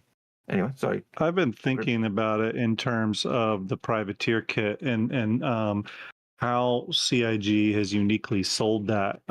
As we all know, there's a privateer conversion kit you can get off the store. Now it is a full hull conversion, but I have been thinking in terms of that. And let's say if there were additional kits, unlike the Idris, which focuses primarily on its armament, I could see Kraken kits focusing on perhaps more industrial options. So for example, or options that the privateer kit touch on. So for example, the privateer kit alters the Dragonfly Bay, turns that into a private shopping center, and it alters the cargo bay. I could see other kits having the same roll-on effects, but in different ways. So maybe a different kit turns the Dragonfly Bay into maybe a drone bay or what have you, and turns part of the cargo bay into something else. So they could make future kits for the Kraken affect those same areas that the privateer conversion kit does. Sorry, I'm just doing a hack job because I can't find your image anywhere. So there you go. Boom. Yeah. I tend to agree though. I think they would take the opportunity to sell another new Kraken that we can't get access to. Algared, you can talk about the Idris that you got, and I know Grim, you got one as well. You went out and tell people what you did. You brought the K kit, didn't you, and the T? I thought you brought both of them. Yeah. Well, I get the K kit comes in my pack, so I've got that. But you went and bought the T though, didn't you, as well? I bought the T kit just to originally check it out. And the one thing I really like about the T kit is the fact that you get the size 7 mount at the front, which is ballistic. So the M's got the energy version of those size 7 ship-to-ship guns, and the T kit gets the ballistic version. So, and because most people don't have an M, it gives every person a chance to have that size 7 ship gun, anti-ship guns on the turret on the front of the Idris. Yeah, that's a great point. That actually, it's funny you say that, because that's partially the reason why I got it. The T kit as well was that size 7 ballistic mount, and not only that, but the fact that you can interchange elements from the K kit, from the T kit, onto one build. I thought that was really interesting. I love the fact that they did that, and it wasn't just like a whole, full on it wasn't switch just over. one or the other, was it? Right, and I think I would love to know what the numbers were for CIG on the kits themselves in terms of them selling them, as their own, SKU, because I think if those were popular, then that will spell that to me almost guarantees that ships like the Kraken, probably the Perseus, could see kits. Again, to help maximize ships that are already expensive. Well, you can already see that they need it for progression. You look at the Idris, you can see that. Okay, you earn a P in game. Now you've got all these upgrades you can get over time. Like, it's not just a dead ship. It's like you said, like, you've invested in this really big thing that took a really long time to get. You don't just want to go out and go, all right, now it's time to get a Javelin. No, it's like, let's invest in this and grow with it. Well, and let's not forget too, the Pepperbox PDC missile launchers are kind of part of that deal too. And if I'm not mistaken, you couldn't buy those separately, right? You had to get them with the ticket. Am I right? Now, my question for you is: have you used the Pepperbox PDCs? I have not yet. No, I haven't used them either, because I see it as limited ammo on them, whereas I'd prefer to have the energy PDCs, which don't run out of ammo. So I've been reluctant to use them, so I don't know how good they are. But do you think they're obviously going to be different things? Because I think the pepper boxes are going to be for torpedoes. Hence the limited ability. Think about the expense. Yeah. So you get where I'm going, right? Yeah. Yeah, and given that it's with the torpedo pack, I could see that being a possibility. Yeah, that makes sense. I have considered. And I've got to work out the layout of all the PDCs and what they're called, what numbers they are, because I actually thought of interspace, doing a mix. Yeah. So, real quick, Damon says, I hope they can craft the kits. You won't craft the kits; you'll just be able to earn the items and buy them in game, essentially. And unlike a kit that is like a pre-assembled bunch of components, you could probably more than likely just work for that one thing. So you want the what's one like the turret? There's a bigger turret. You could just go earn that bigger turret by doing some military missions and grinding to get that as an example. It is possible that down the track you'd be able to craft that larger turret, but that's end gameplay. That's like once you've got the Starbase type stuff. So so I expect we will be able to do that. That'd be getting the blueprint. Yeah. So you'd get the blueprint, and then you'd get the mats for it and build that. The other thing I like about the Idris is that you can actually swap all the components from the M, or the weapons from the M to the P and the P to the M. So you could take the railgun off the M and put it on a P, and Swiss Army knife them all. Yeah. I'll tell you, and because of that point, and I'll be totally honest with you about this, I never felt like when I got my Idris P with the K and T kit, I definitely, and maybe there's people that felt otherwise, but I definitely did not feel like I was missing out because I didn't have the M. I felt like there was enough there, whether I just got the Idris P and the K kit, or Yep. both kits or just the T kit, I felt like there was enough choice there that I didn't leave thinking, oh, I'm taking the second best Idris Yeah. because the Idris M is obviously better. So I think just from a buyer satisfaction standpoint, those kits did help me a little bit where I felt like I was still getting something pretty. I do Cool. like You how know, the M has the drawback of that you lose the turret on the back too. It's almost like we have to have more power to run this gun, so you lose the back turret. Yeah.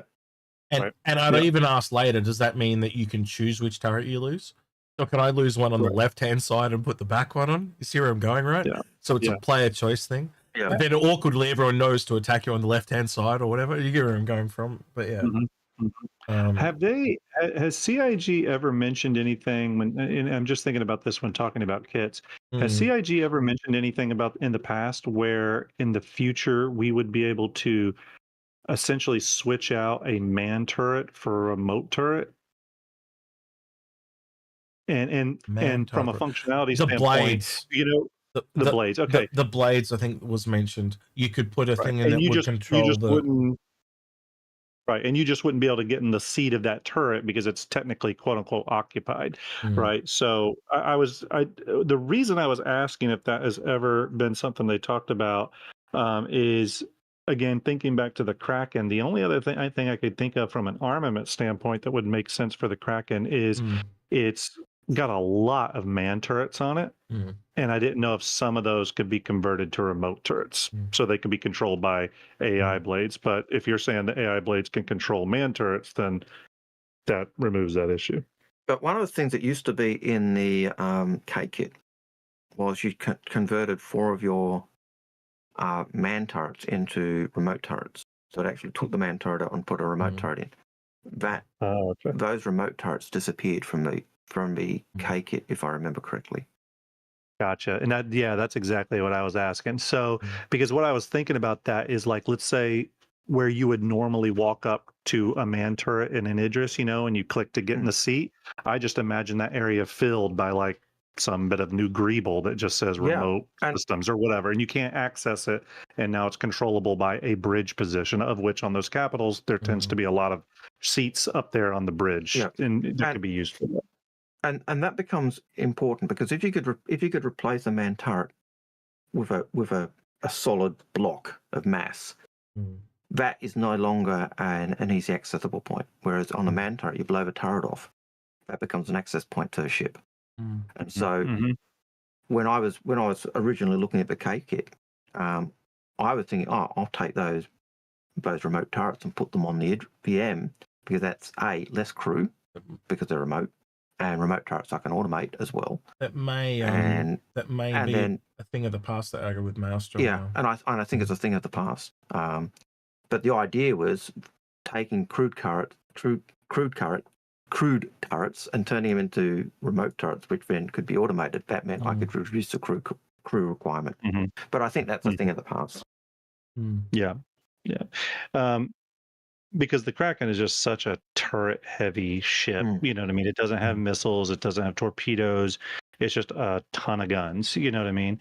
I could see an additional kit, again, just staying on the Kraken a second. I could see a kit, though, that does switch out some of its guns for manned missile launcher batteries. So that dual-size 8 manned gun up on the nose, that could be switched out to a 32 size 6 missile launcher, whatever, pick and choose what you want it to be or something like that. I could see that happening. That's a little less interesting to me than something that maybe affects more like the Dragonfly Bay and switches that out for something. However, I know when you get into that, where you talk about like, the Dragonfly Bay can be many different things now, we're starting to talk about something that's been brought up for the Kraken in the past of, well, is it a modular ship? And it's not really a modular ship. It's a full hull conversion to the privateer. However, I've been maybe a little bit more hopeful that they'll think of that room and maybe other rooms as modular. The more I hear about, for example, with the Apollo, just hearing recently about how CIG is sort of making sure the modular med bay room configuration switch outs are there and working in balance. I don't know. Maybe we could see that come to the Kraken. I could see that being a useful thing for that ship.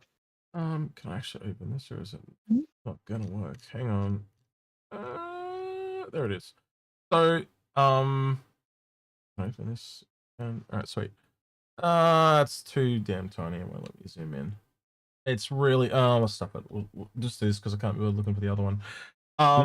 You can kind of see it's quite a large ship, but there are a lot of extra space in there as well. Again, I actually thought when I was talking about the utility one, where the Dragonfly Bay area is there on the top there. Imagine giant smokestacks, so it puts up the emissions, but that's where the refinery is.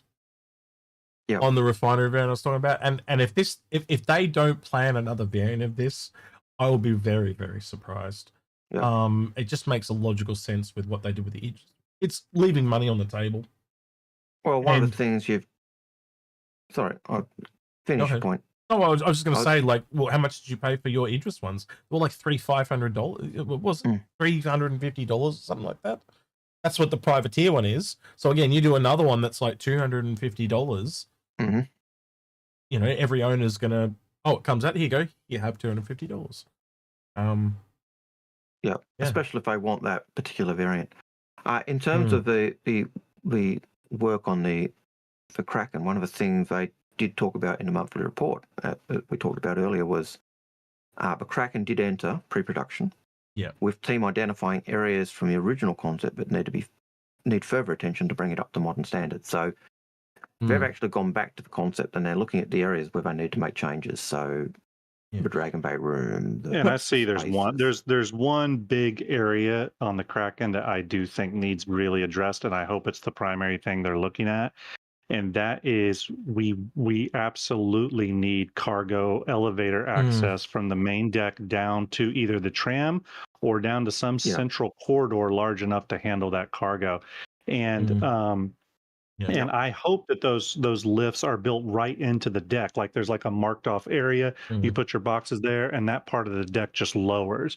We'll have to see. But when I think about all the glaring things that are missing from the ship, that is now critical. That thing, that one feature.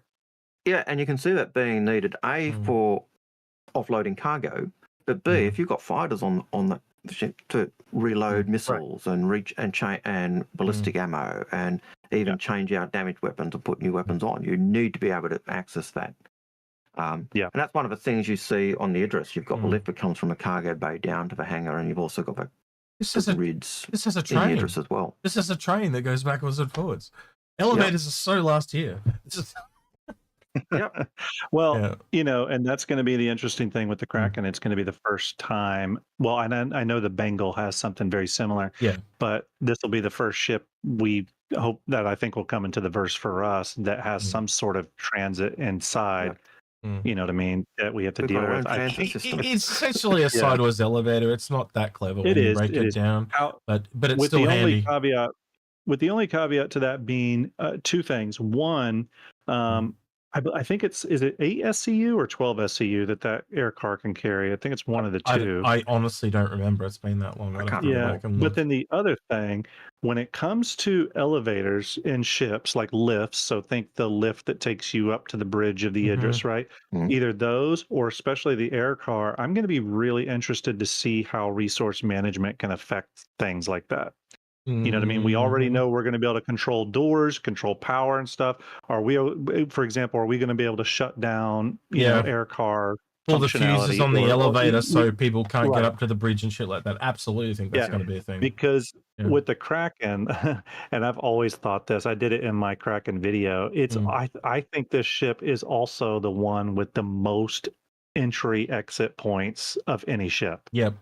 I think I counted them one time. It's like an absurd number. Yeah, it's definitely if you count the airlocks and everything. Yeah, it's definitely not combat focused like the Idris is. The Idris is a lot more resilient. You look at other ships that aren't combat focused, that are more, like the Crucible. The Crucible main focus is repair. They built, the original design was to be built so you could get out the ship to get to do repair. The downside was that by making it easy for you to get out to do repairs and do the maintenance on the ships that you're in your hangar and elsewhere, means you actually make more access points to the ship. So it's and I think this has the same problem. It's not a combat focused ship, right? People will use it in that sense, but it's also opens itself up for incursions. So I totally agree with that. I in terms of the additional sort of modernization, reconcepting stuff, the only 3 things I can think of with the Kraken, like the base Kraken at this point, one of those, obviously, John Cruz already talked about, the medical bay, which obviously makes sense. The other 2 that make a lot of sense for me on a ship this big would be a brig and an armory. I don't believe either one of those are currently spec'd on the ship as is. Makes sense. But I would think both of those you would want on there. And I think there's plenty of room. Again, one of the things I did, while we don't have an interior, I've obviously clipped inside the model with a 1.8 meter tall Star Citizen humanoid figure, which is how tall they are. And I mean, it's like a cavernous mall inside that place. It's just crazy. John and Ben confirmed to us there's heaps of extra space in there, and they did talk about a med base specifically. Real quick, first time chatter there, Draken Oathglyph says elevators break too much and we need secondary ways to get other places where the station planets or ships, in your opinion, in his opinion. They are working on that at the moment. They've got a whole team working on player transit. That was one of the questions we talked about earlier.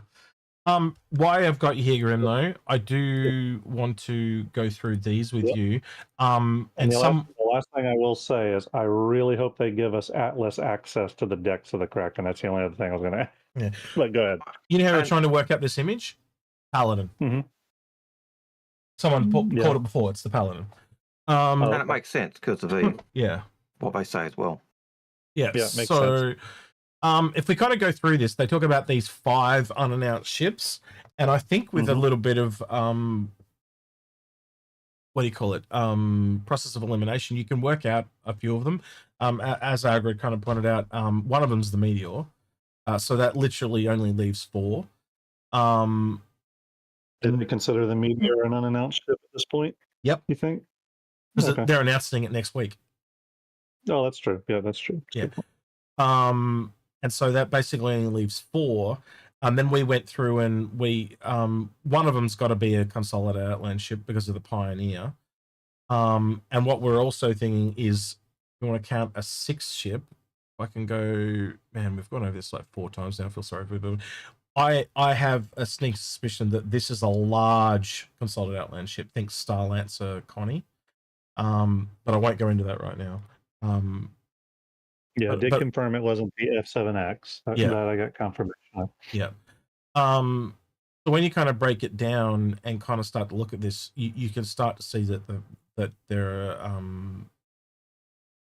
there's not too many things that the other 4 can be. I do think that one they reference as being one of the fastest through the production. I was wondering if that was possibly that Anvil ground vehicle variant. I mean, they've done so many of those at this point. It can't be that hard to bust through those. I was sort of thinking that could be what that was. You go back to the vehicles there. Are we reading that as just ship or ground vehicles, or are we reading that as vehicles? Because they say it's both. Okay, it's both. Okay, vehicles is both. Yeah. Well, we're missing the Flappy Bird, Flappy Bird. But I think 2 of them are ground vehicles though, because it says 2 completed their white box phase and are now well in the grey box. So in a month, they've gone from white box to well in the grey box. That tells me they're small. So they're either like single seat fighters or, and I'd say probably even smaller. They're probably vehicles. Like a month is pretty damn quick. And are we done? Like, does every manufacturer now have a starter ship, or are there any left that don't? Depends what you kind of call a starter, because technically speaking, I would say starter or starter plus. Yeah. Yes, I think we do now. Well, Kruger's probably the one that doesn't. Yeah, Kruger would be the one. Kruger. Yeah, I think You could also probably sit there and argue Argo. Because the MPUV is a snub, and then what's the next one? The Raft. So there's quite a bigger gap there. So there's room for more. Okay. I was just trying to think of small stuff for later this year. Well, that's thinking stuff that can go through the pipeline quickly. Intrepid variants is something that I went to as well. Like, could Oh, we, one or two of those be Intrepid variants? So Yeah. you start to see where I'm going, and then probably the last one is probably the medium Consolidated Outland. There's all four right there. So there's And- not a lot of much to hide there, much like when we did this time last year. So I just thought I wanted to get your thoughts on that and see if you were on the same page. Yeah, I think so. I think that makes sense. Yeah, I mean, again, out of those five, the only other one I could think of that is still sort of unaccounted for is, what I think of as a Drake kind of weird Corsair The Flappy Flappy Bird Bird. ship, which Yeah.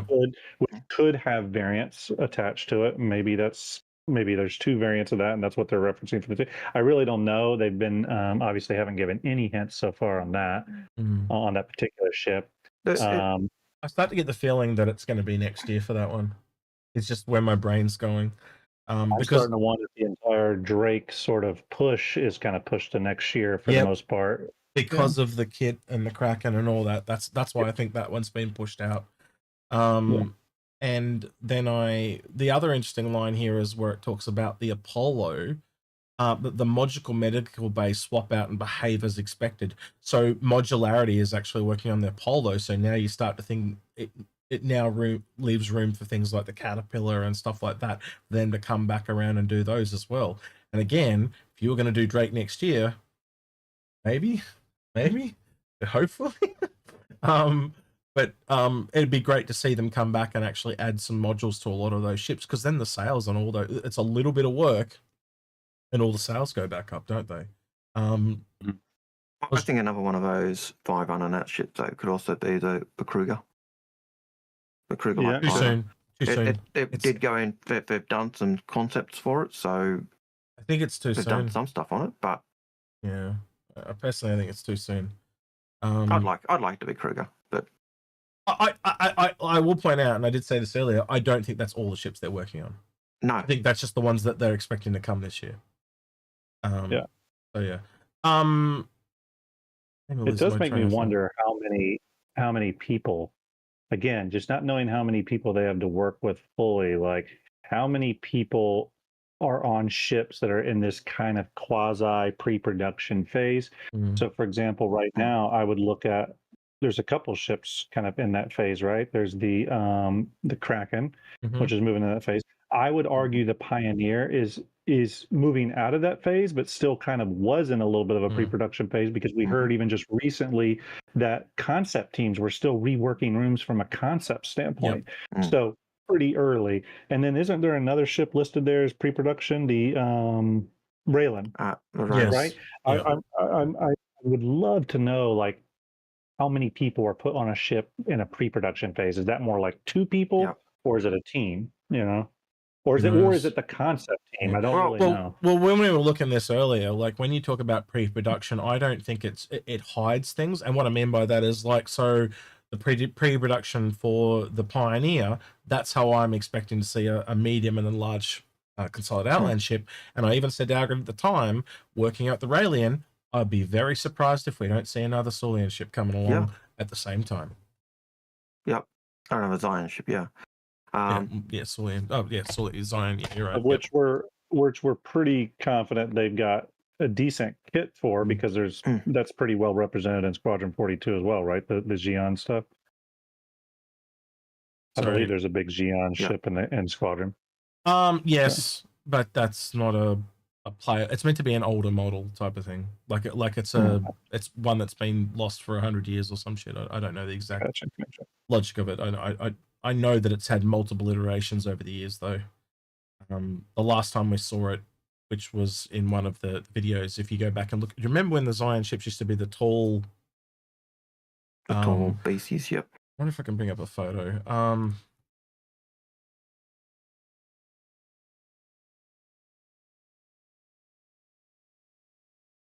I don't know if this will actually bring it up. Yeah, they were like this in the beginning. Yeah. And it was kind of like there it is there. That's it there. That was the original variant of it. It doesn't look anything like that now in the cinematics. No. So it's changed quite drastically. One of the things, just talking about some of these ships and some of the pre-production work on them, kits and all that. Yeah. One of the things me and VMXEO, for example, are paying attention to are right now there's the kits in the files for certain manufacturers.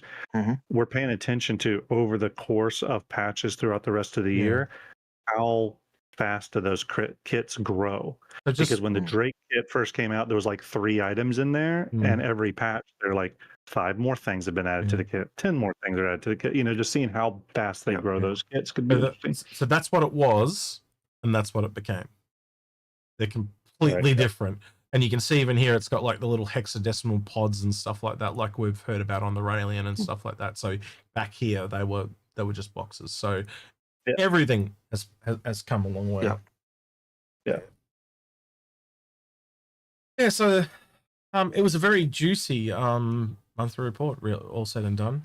I'm kind of interested to see where it goes, but I don't think there's anything too groundbreaking in there.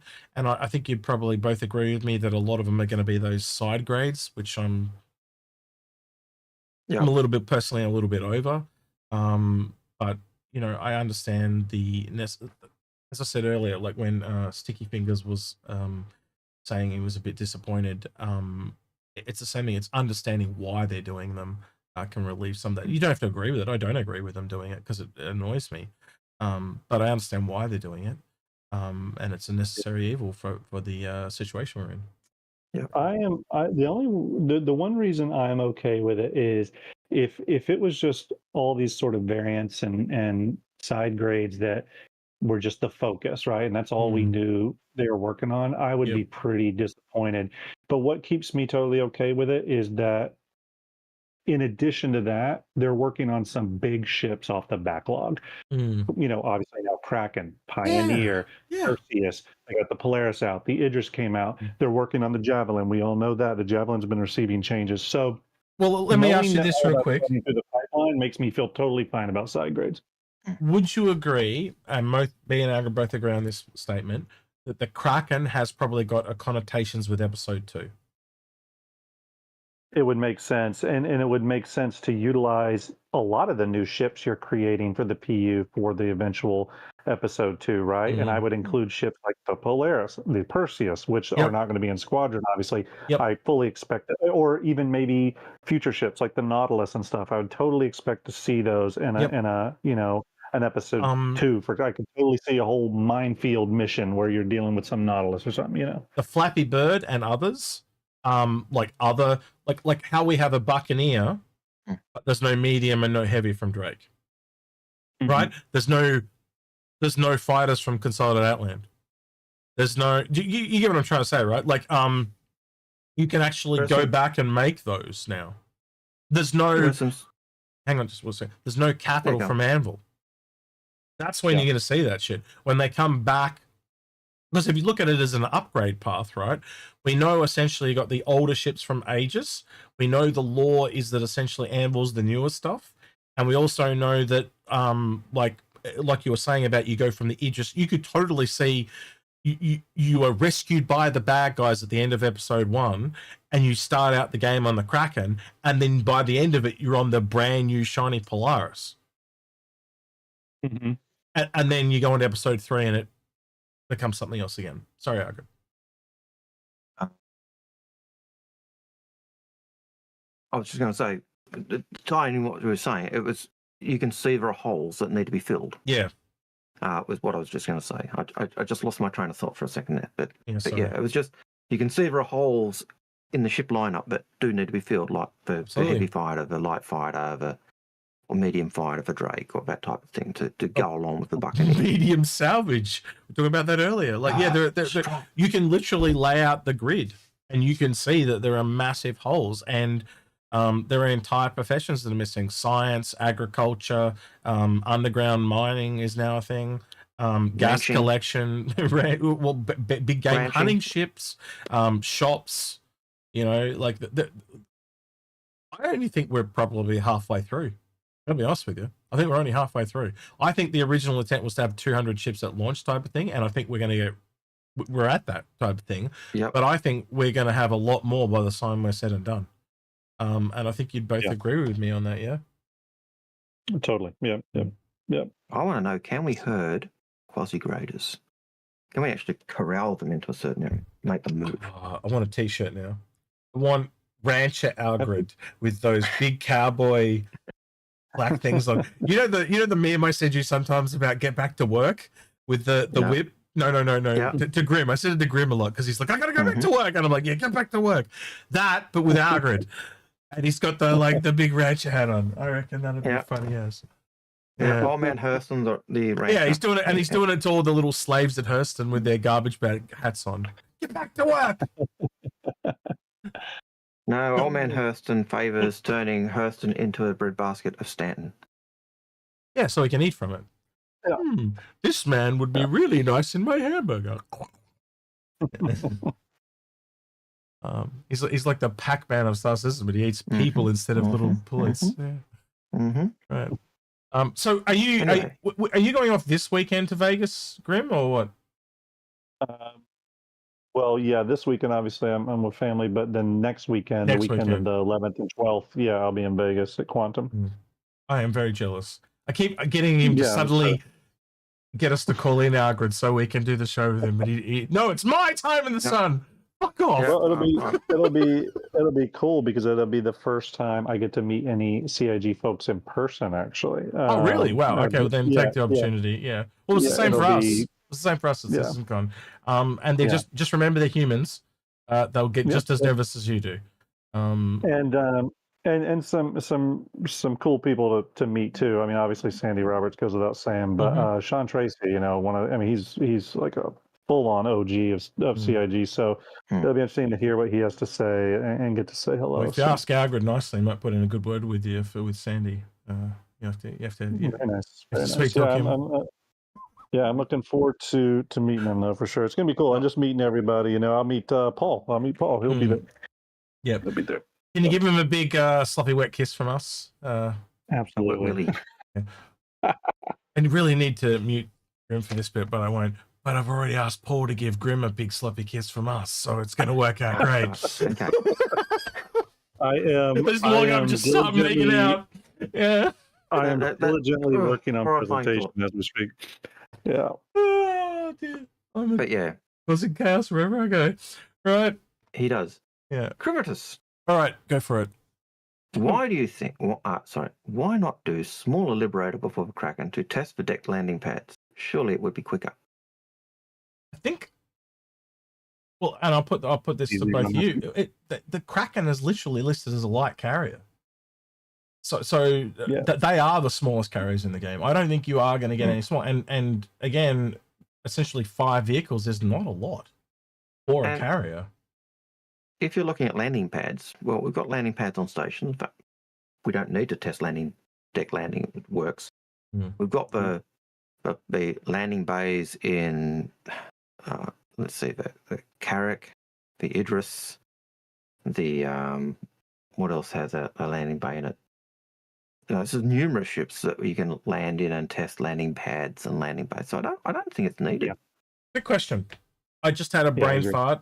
That consolidated large ship that we're talking about, what if it wasn't for drones? What if it was a snub carrier? And what I mean by that is that they make a consolidated Outland snub. Remember what we were talking about with the Fury mothership?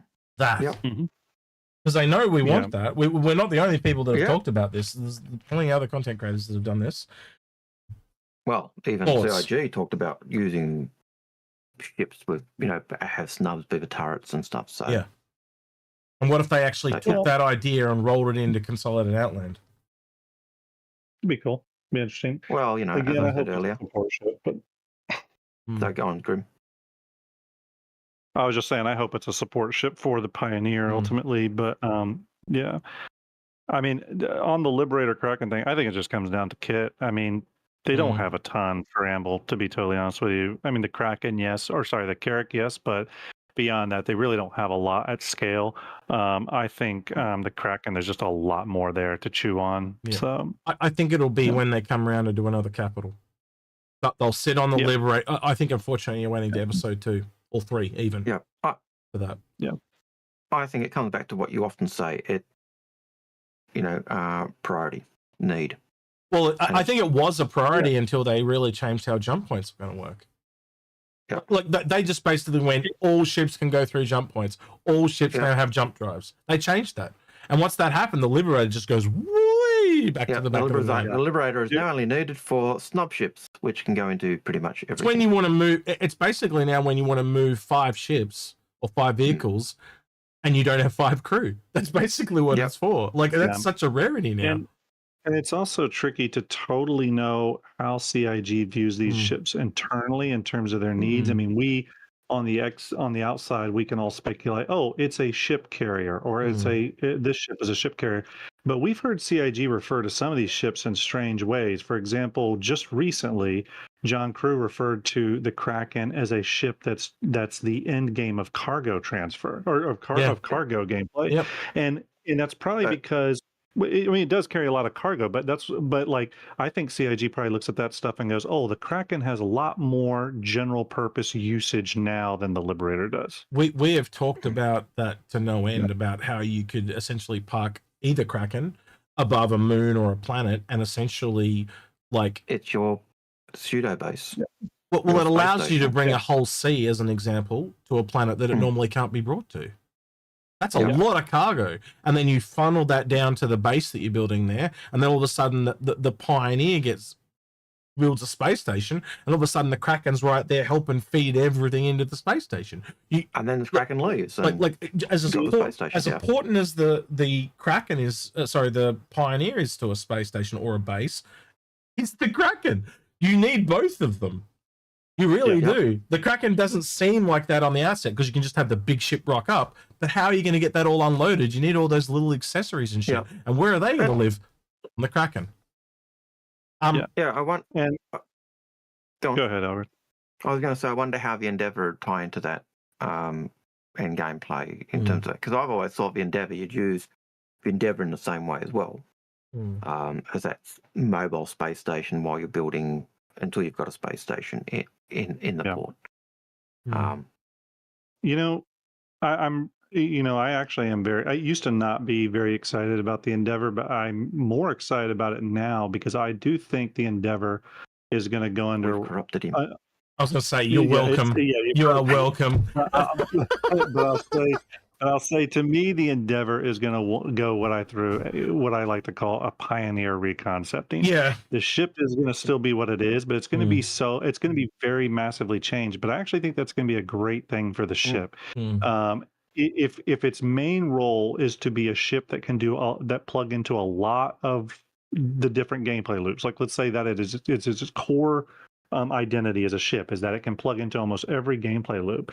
Them taking a modern pass on that, I think it's still going to be that ship. You know what I mean? It's still going to be really cool. People are going to want it, but a lot of the weirdness of the current Endeavour are going to be fixed, of which it has a lot of weirdness, like peculiarities to it. You know what I mean? So I don't know. I'm pretty excited for when they reconcept that. I wouldn't be surprised if they haven't done some reconcepting work on it. Just the ship concept teams. Not the actual production teams. No, I don't normally read questions directly from chat because it's the bot, but someone has mentioned this, and I just think it's a good idea why we're all here. Inforunners. This is by Sideways Togue on Twitch, who says, "What ship would you guys like to make a medium salvage ship?" And just for future reference, put question in your question, and the bot will pick it up, and we'll take it from there. But and I think it's a manufacturer is what he's asking, not. What would you like as a manufacturer already? Well, me and Algared have said Consolidated Outland for a long time. Like a long time would be a really good salvage ship. Do you remember back the one Dyson came up with? And then that's literally almost what the Vulture became. Yep. We literally talked about one that like had compacting cubes and that compacted them into the little SCU boxes, and that's essentially what the Vulture is. But we were thinking bigger. Yeah. Can I go a little bit different way with it? Oh. I would love to see medium or large salvage ships from one of these two manufacturers, but I think they could do it in two different ways. I'd love to see something from Argo that does Yeah, salvage. I'll give you that. I'll give you that. Medium or large, but maybe it does in like bigger bulk quantities and has a refinery on board that can deal with those bulk quantities. But I would love to see one from Consolidated Outland, with the only difference being that it can refine at a higher tier material, but at lower quality or lower quantities. So just thinking of the future, the actual resources having like levels of quality to them, I would love to see a manufacturer like Consolidated Outland that's supposed to be like kind of, high tech and everything. They can do salvage, but what they refine on board is output at a higher quality base level. Maybe at a smaller amount, though. You get what I'm saying? Yeah. Where something like a Drake or whatever can process a lot of materials, but it's going to give you the lower quality. Remind me of that episode from years ago, Algared, where we kind of broke it down and you could almost see the steps. Like one, like how the vultures got blast charges, and then you kind of go right up to the top of the reclaimer, and it had lasers and everything, and you could just like remove one, so you could remove the refinery. Yeah, and then essentially it goes. We talked about possible other ships in the between where to lose something or gain something else. Yeah. I always, in response to your comments about Consolidated Grim, I always see Silas as not being an innovator, but a disruptor, a borrower. Well, yeah, you brought that up. Tell Grim what you were saying about before. If I remember correctly, when the Mustang came out, he said, we took the cargo clamp from the Aurora and put it onto our ship. With the Nomad, they've taken the Xi'an hovering tech and put it onto their ship. So he's an intellectual thief. But could that be a thing that carries over, and they just, every ship they do, they've stolen from some, like there's one thing they've stolen from somewhere else? It'd be a really interesting theory to run through. Is the extraction from the ground stolen from somewhere else, as an example? Is for the Pioneer, do they make another ship and it steals from another, stuff like that? So kind of like what you're saying, the tech, maybe it's exactly the same refinery on both ships, for example, because they stole it from the other people or whatever, but it does less. You get what I mean? But there's some kind of because they stole it. There's some kind of Now I have to do the caveat, because I'm not a Consolidated Outland fan. I don't like Silas. Sorry, Ben. I'm more an RSI man, and so I was always. For those who know sweet little old Algared so well, he does not hold a grudge at all. I'm lying out my ass. Well, yeah, it's kind of interesting too that the currently Consolidated Outland will be is currently the only ship that opens the path towards space stations. You kind of makes you wonder, not to divert our conversation from salvage, but it does kind of make you wonder, just from a lore manufacturer competition standpoint, what will be the ship that challenges that, the manufacturer that comes along and says, no, we want to open that path too, which we know that will come eventually. But it'll be interesting to see what manufacturer that is from a lore perspective. Off the cuff, I could see RSI doing it, because it's RSI, but the company I'd love to see do it is not Grey Cat. Argo. Yeah, Argo. Yeah. I could see that, man. Just because they came from the idea of building the infrastructure. That they did the preparing the infrastructure on Earth for the rail system. They built the infrastructure on Mars. They for the mass transit system. They are the epitome of that. That's their kind of bread and butter. When the transport system was causing loggerheads and they were losing cash, they went, oh, what's the problem? Oh, we need a ship. So they built a ship. So that's the company I'd like to see do that. And I could see them being the stevedores. Yeah, we need a starbase because Kovalex are doing a crap job. So they build their own starbase. So I can see them doing that type of stuff. I eventually, and you talked about this on your stream, Grim, having different sized space stations. I could totally see Argo doing like an industrial station. Like they have a refinery station, or do they have like a mining station and stuff like that? And let's be honest, you're not always going to want the one really big one. You might just have two smaller ones because it's more efficient and cheaper. I would have to think CIG is not going to leave that on the table Hell where no. space stations are limited to massive org projects. I totally can see smaller, let's say they're not called space stations anymore. Maybe they're just called like platforms or whatever they want to brand them as, but these smaller structures that maybe other manufacturers can tap into, that'd be pretty cool. I think it's going to go even further than that. And I'll just give you an example. This would be both space station and base building, but we've talked about shops at different tech levels, right? So obviously you get something like Drake, which is cheaper but breaks down more often, but then you get Origin that is more expensive but it lasts longer, and you carry that out to buildings. They drop the build, and then they have the Pioneer. Then do they drop a cheaper manufacturer to make the cheaper structures? You see where I'm going with this, right? And then you go straight into space stations. Is there an Argo one that's somewhere in the middle, and then there's a Drake one, and then an Origin one on everything? Because you necessarily get a lot more ships. You also get a lot more buildings. You also get a lot more tech levels, but you also get player choice. We've only got to mine this for a month. Do I build a Drake one? Oh, this node is amazing. We could be here for the next 2 years. Do I build an Origin one? And I'm just giving those as an example, but you see what I mean, right? It gives player choice. Do I build an Origin habitation module for my space station, but a Drake engineering module because yes, it's going to break frequently? So can I have my station with different components and different parts and different flavors and and even sort of going back to the sort of material quality system that we know is coming. I look at things like when, and you guys obviously kind of are the ones that pushed this question hard and got some answers for everybody, but the whole Galaxy base building drone module thing, because that is the future base building component for the Galaxy will be a modular system versus the dedicated system of the Pioneer and the Starlancer build. Will that modular version build at a lesser quality, for example, than a dedicated ship? You know, I don't know. Maybe they do that. Maybe they don't. They are all questions that we don't know.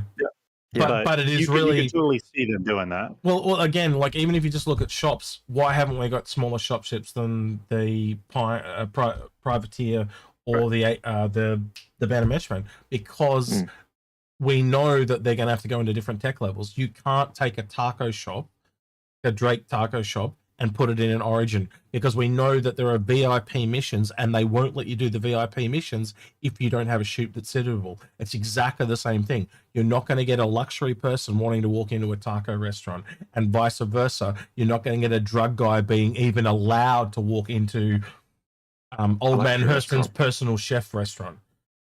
It's just not going to work. Real quickly, Epsilon 115 first time chatter says, I want more Argo in general, just love the aesthetic. Highly recommend you check out Grimm's video that he did, and I tagged along and annoyed the shit out of him on his stream for the Argo Capital. He made his own Argo Capital. Looks really cool. Give your website. Yeah, I think Argo. Yeah, well, yeah. If you go to YouTube and just type *Starjump_Grimm or just Starjump, it will definitely pop up. But I have a series on there called Shipyard where we focus on ships, and you'll definitely see some Argo Capital videos on there. But I mean, I would say that the Argo line still has a lot of runway left in it for them to explore, for sure. And again, when you start to look at all those different professions we talked about earlier, you can see they're going to need it. Well, and with the whole ships acting as marketplace thing, I'm assuming you're referring to NPC marketplaces, right? Like the merchantman or privateer, because the player run ones honestly are going to be able to be done on any ship with the whole maglock system that we're getting. I think they're going to have more speciality than that. I think they might, I think because I think the privateer is more along the lines of you're giving up cargo to get the shops right.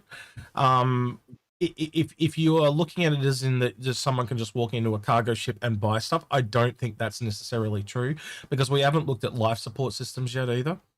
So, for example, once you start to bring life support in and stuff like that, heat and temperature and all those type of things, you are going to need to have components. I'm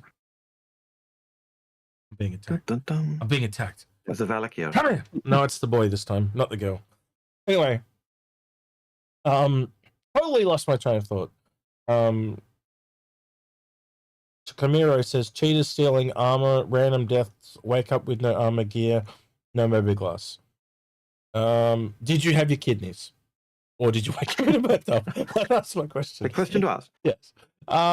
Yeah, unfortunately, that's just the way it is at the moment. It's a bit unlawful. There are systems in place to fix all those. You just got to read up on them. And unfortunately, with 10 to close to 15 years now of shit, it's a lot to sort through. But there are things coming. Priority order. Unfortunately, it's just not a priority right now when there's much bigger pieces to be worked on. Yeah. Do you want to do another question? Yep. Crivitus. Why not? Oh no, we've done that one. That was the that was the question that took us on the tangent. That was the smaller liberator.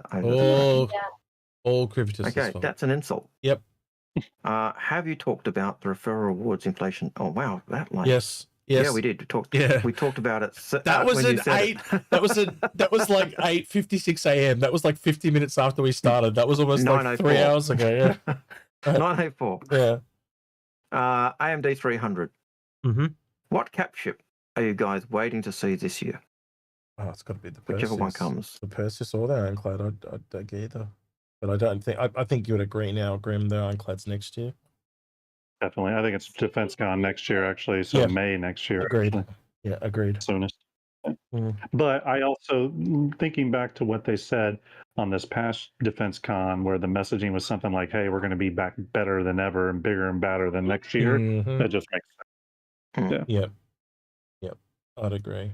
Come back a vengeance with the Ironclad.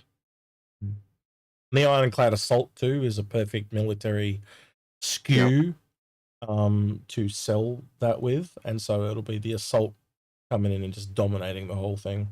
Yeah, I'll give you that. Yep. Yeah, and I see obviously Perseus this IAE. I think they will they'll start production on Kraken, but I think Kraken's 2027 ship. I think the ship we might get at the end of next year, though, when you have to think of that big end of year ship, could be the Galaxy. If they move into the Galaxy directly after the Perseus and are borrowing heavily from the Perseus and the Zeus. It's possible. It's still on an accelerated timeline, much like the Perseus currently is. I'll give you that, but my only question would be the need. I don't think there's a need right now, and that's the problem. We also heard too that it would come with its refinery module right out the gate. I think that was confirmed.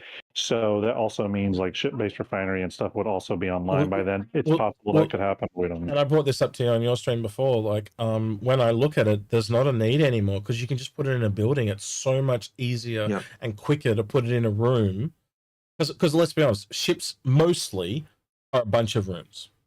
What's better, a bunch of rooms or a singular room? And the singular room is far easier to do. So again, if you can just put, say, when you were talking about the Expanse, I got where you were going, but you can just take the Expanse and put it in a single room. But then all of a sudden you can do a mining room. You can do, you see where I'm going, right? It's so much quicker to do that. I mean, and those assets are already in game. Another ship we could see end of year that could be the big end of year ship next year. I'm a little bit hesitant on this though, because it doesn't have the wow factor. Although I think it'll be important, could be the Starlancer build if we're actually starting to get base building elements next year. But I think that's a long shot, but it's possible. It's possible. Yeah, look, I don't know what's going to happen with regards to this year. Like, I watched a few content creators yesterday go through. Man, I've got too many tabs open now. This. So we went. Sorry, cat.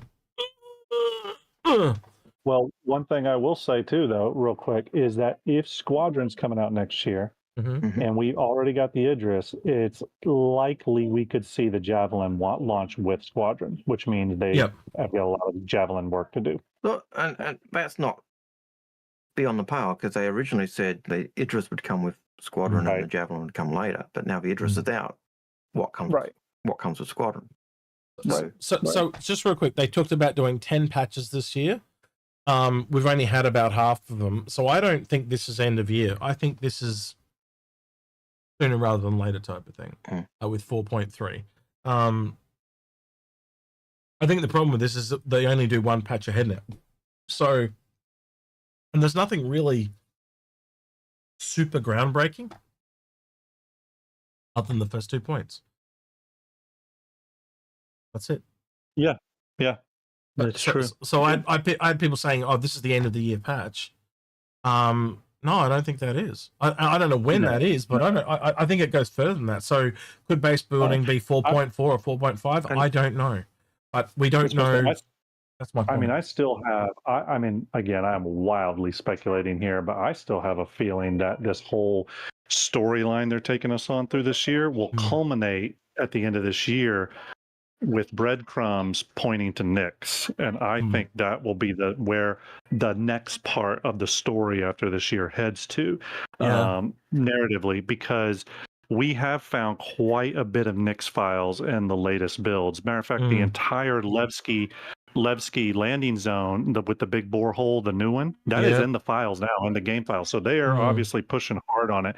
So I really have a thought that maybe the storyline, content-driven stuff we're getting is going to breadcrumb to Nyx at the end of the year. And it makes sense. Digital Citizen Con, they're going to kind of reveal, hey, you're going to Nyx next to finish this story. So like a narrative to Nyx. That makes a lot of sense. Yeah, that makes sense. Yeah. The narrative to Nyx, it's like the road to Pyro. Narrative to Nyx. There you go. Yeah, the highway to Nyx. That'll be the next thing. Right, what are we doing now? We're down to about less than 10 questions, Algared. So let's knock these out. So guys, I have to run, but thanks for having me on. I appreciate it as always. You take it easy. Little minion for us. Absolutely. Thanks, guys. I appreciate it. See you, buddy. Bye. See you, buddy. Ciao. So that's an insult. Said, did you guys hear Astropub's theory of taking over Lorville to install Ormanhurston into power? Yes, we did. To location with players to affect the law. And I even like anything. I told Algared about that at the. Did I tell you about that at the start of the stream? I think that was like ages ago now. But yeah. But I do like the idea of not necessarily installing Ormanhurston into power, but affecting the law. I like it when the players do things that impact the story. So. Yes. But what Algared is saying is we have to what do they call that? You have to manifest. You have to manifest things into being. So we have to manifest Uwu girls into being. If you build it, so Algared can get his wish. We need Uwu girls. Thank you, CIG. If you build it, they will come. Well, yeah, I bet you will. Right. The Wolf Blitzer. I think you missed that. Anyway, right. Yeah, Wolf Blitzer. Go ahead. Do you think the Raptor is still a street sweeper or something actually useful? No. Good question. I think it's just a glorified. I think it's a fluffy street sweeper, grey cat, and it'd be nice if it does something with its street sweeping to help clean up the reverse, clear up the multiple dead bodies you find on stations. Yeah. Yeah, it'd definitely be cool if it actually had some gameplay associated with it, but I just can't see it being a thing. But at least not at the moment. Fluff. They don't have enough people to do work on things that actually matter. Why would they put it all into one thing for a rarity of people? It just doesn't add up. Yeah. It's a fluff item, which annoys me, the fact that it's so high up. Yes, it's a cool item. Shove it down low, fill up at the lower section with those stuff, and put more meaningful stuff at the top end. Hello, SC. How do I beat the bots to the Kraken? Sold in under 2 seconds last sell.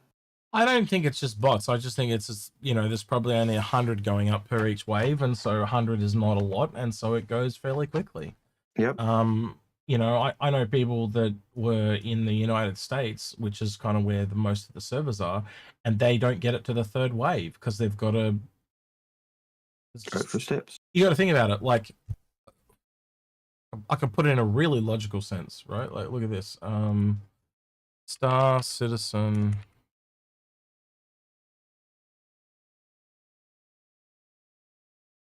All right. So if you cannot look at this. Oh shit! I went to the wrong thing. This one. Oh wow! The unofficial one is now higher than the official one. Wow. Right. You look at this. You cannot tell me that there is. Look at the number of people now over the years. Like the game is just growing and growing and growing. Yep. But they're only putting out the same number every year. So it's the fighting for them is becoming more and more fierce. And you look at concurrency, and you see concurrency is increasing. So yeah. Yeah, as the years go by, it's just going to be harder and harder to get a hold of them. And not to mention the cost. Well, Put this to you, Algared. Now the interest is out. Mm. You see my point? Do they just keep putting them out at 100, or do they put more out, less out? Like this is an unknown. Well, now that the Idris is on the chart, do they start selling the Idris M? All valid questions, my friend. All valid questions. Well, they sell an Idris M. You could see that needle jump significantly again, couldn't you? Well, if I zoom in, I bar. always like to show this when we're here. God, I lost it again. I scale sideways. Oh, there it is. Oh, look, we're only into what, the 4th day of June or the 5th day of June in Australia, and we're already 10% of last year's July sales. Sorry, I'm gonna have to refresh this because I've lost the thing. Let it reloads. Oh yeah, it's just so tiny. I'm just gonna have to do it without zooming in. But that right there is the RSI Perseus concept sale. Mm-hmm. And that is, look how well it sold. That's how CIG knows how well that chip's going to sell. It's just like that's striking a look at the jump. Bang. And then it wasn't until 2 years later at RSI again that it did it. So you can see where the big spikes are. They're all the sales. That's where they make all their money at those sales. Mm-hmm. So yeah, scary times. And you look at the July sales so far. I reckon we're easily 10% of last year's July sales. Yeah, well, it is. Well, again, once that event drops, I think you'll probably see it. I think it'll zoom up because I'd like to be hopeful and say double. Yeah, look, previous years. Yeah. I think when that next event drops, I think the gameplay will be there for everyone. It won't just be combat. So that's going to pull people in. Yeah. People will then be buying ships because they decide they need that ship. I can see that. And new players will be buying ships they can play. So I can see that easily doubling what last year's was.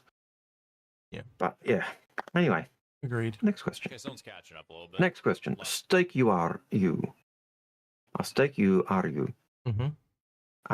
Besides MISC, what other ships manufacturers would you like to see collab with aliens?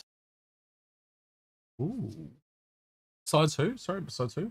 Besides MISC, because MISC have the kind of a agreement with Xi'an. Technically, Consolidated Outland's already done that, so I'd see why anyone couldn't. Like I can't think of a reason why you couldn't think of a ship that couldn't eventually. Yeah, and we already have the other company that straight up does that is Asperia.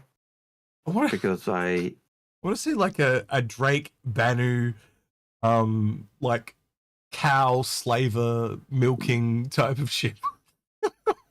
Can you imagine that? Like, the Rancher Banu ship? Like I think that'd be funny as, like just the but like they've taken a human slaver ship and essentially retrofitted it for cows.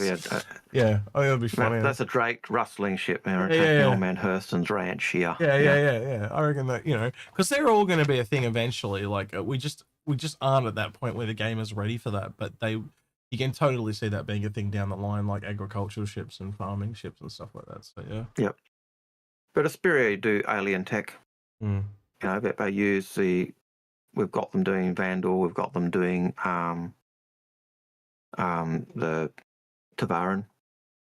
So that's another company that does them. But I wouldn't mind seeing more. But I'd also like to see some companies that don't, that stick to the they're more centralist and they're more xenophobic. So yeah, or they steal it and copy it. Maybe that's what Silas does. But yeah. Yep. All right. Commando Shadowstalker. Yep. Which underutilized ship manufacturer do you think needs more ships? Kruger, Greycat, Argo.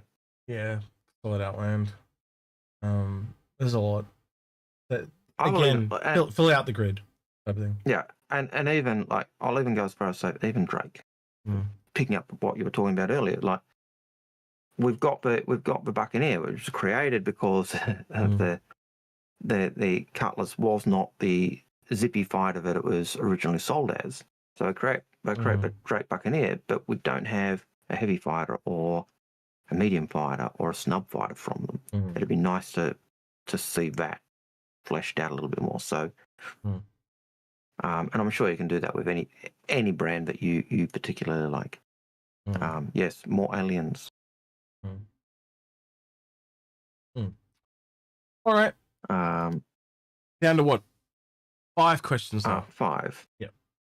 So, Bowler, trivia questions kind of opens up cheating. Yes, this is going into the boring part of the show. Yep, we'll skip that one. Next one. Yeah, we answered that one in the discussion earlier. Thank you for that, Frikoros. Yes, Logos Prime says, yes. I came late. Did you guys discuss the RSI Apollo modularity? And yes, we did. Multiple times.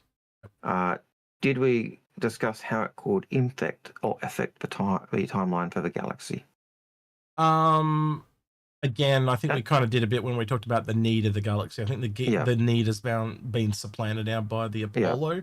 And again, you look at the other modules, refinery, cargo, and the base building, whatever. Again, it's elsewhere.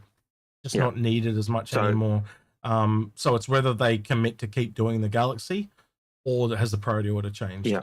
And I think, so in answer to that, while yes, it could improve the galaxy, we actually think it probably won't, because the galaxy no longer becomes that need. But CIG can do what they like, and they could give us enough rope to hang ourselves. Yeah. Interestingly enough, like, I know Galaxy owners don't want to hear this, but I think any other ship is more interesting than that at this point, only because the gameplay isn't needed anymore. Yeah.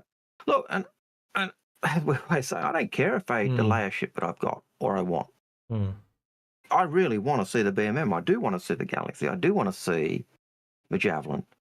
But I don't care when they're delayed, because, we've always said, you've got the build. Yep. Would you rather see the Galaxy or the Expanse? See, and you start to do it like that, you just kind of go, well, the Galaxy just drops off and drops off. I've got the build. I'd rather see a building. Yeah. A mining building. Yeah. But again, if you had to pick between two ships, would it be something like to get a refinery base build, refinery ship in game? The Expanse is going to take so much less work than the Galaxy. Yeah, because I don't need. Although, in fairness, the Apollo modularity aspect, if that pulls in the modularity working, then maybe the Galaxy does come. But you got to look at the other. You only get a cargo module, the hospital. There's no new gameplay in there besides the refinery now. But there's no need for the urgent. As I was going to say, the urgency for the Galaxy is just not there. Yeah. Whereas when they first were doing it, they were doing it as the modularity. What I'm implying, where the urgency was, and what I'm implying is, because the only thing gameplay left there is the refinery, right? You've got to build a really large Galaxy, or you just build an Expanse. Yep, and so you build a small ship because another person can do it. And I'm not disagreeing. I think that the need, everything that said that the Galaxy was needed, is no longer there. So it becomes a lower priority. I'm going to open my email. If you get a ding, it's me. Just hang on. Apparently the sneak peek's out again and we missed it. Of course. Let me see if it comes up. Thank you for bringing that to our attention. I have a feeling the bot may have died. It has died, but I'm not opening it again because we've already got too many. It died at 10:11 and it's 11:54. We've been going 4 hours. So yeah, well, it ended 50 minutes before we were meant to end, and we've gone an extra hour over time. Yeah. What? Oh, okay. Okay, you got to share that, because you're doing those. Huh? Well, I thought for a second it was a box cover of the game, but no, it was just a thing. So this is the shit. I think I'm on the wrong thing now. I got to bring it down here. Sorry for the dings. That's just my email. I got to bring it down here so you guys can see it. And that is the wrong person. It is the wrong person. Meant to bring this thing down. Wrong one. This one.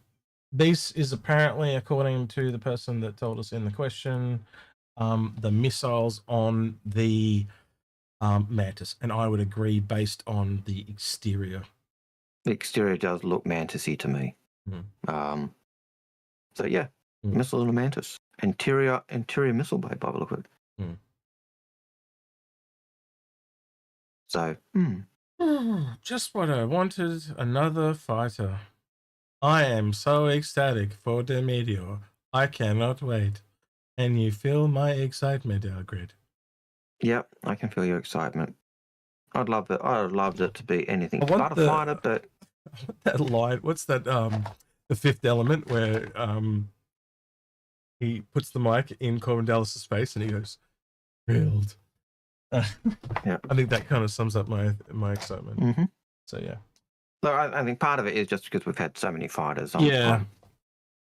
I'm a bit jack of fighters as well. I would have loved, mind you, had they turned the media, had the Mantis been turned into another cargo ship, or I'd have probably felt just as. Look, at least I can talk about that for the. I'd rather have seen the Prowler turn into that than another combat ship. But yeah, same thing with the Fortune. The Fortune wasn't received very well, but at least it was something other than functional, like just to do more of the same. It was at least trying to do something a little different. So yeah. Even the Golem in that sense was why it was like it wasn't another fighter or the same. It was doing something different. Yeah. So yeah. All right. You got that last question there, please, Algared? Yep. So Petros Santos, Petros Sanctus, says, considering it sounds like the Apollo is being developed actively with modules working, how long do you think it'll be before they get to the galaxy? Sorry. You answer that, please.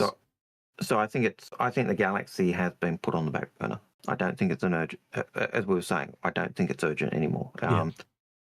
Could they do it? Absolutely. Could they keep developing it? Absolutely. If they've got people who are free, they may keep the development going. But I don't think the priority's there. It used to be it was the ship they were building to do modularity. Yeah, I think it was. And then I think it shifted when they kind of realized that the Apollo could probably do it as well. And they already kind of had it. Because apparently, I know Grimm's not here now, but he said that they've had parts of that model for a really long time. And so basically someone's just clicked and went, hang on, we don't need to do the galaxy now. We can kick that down the road and do this.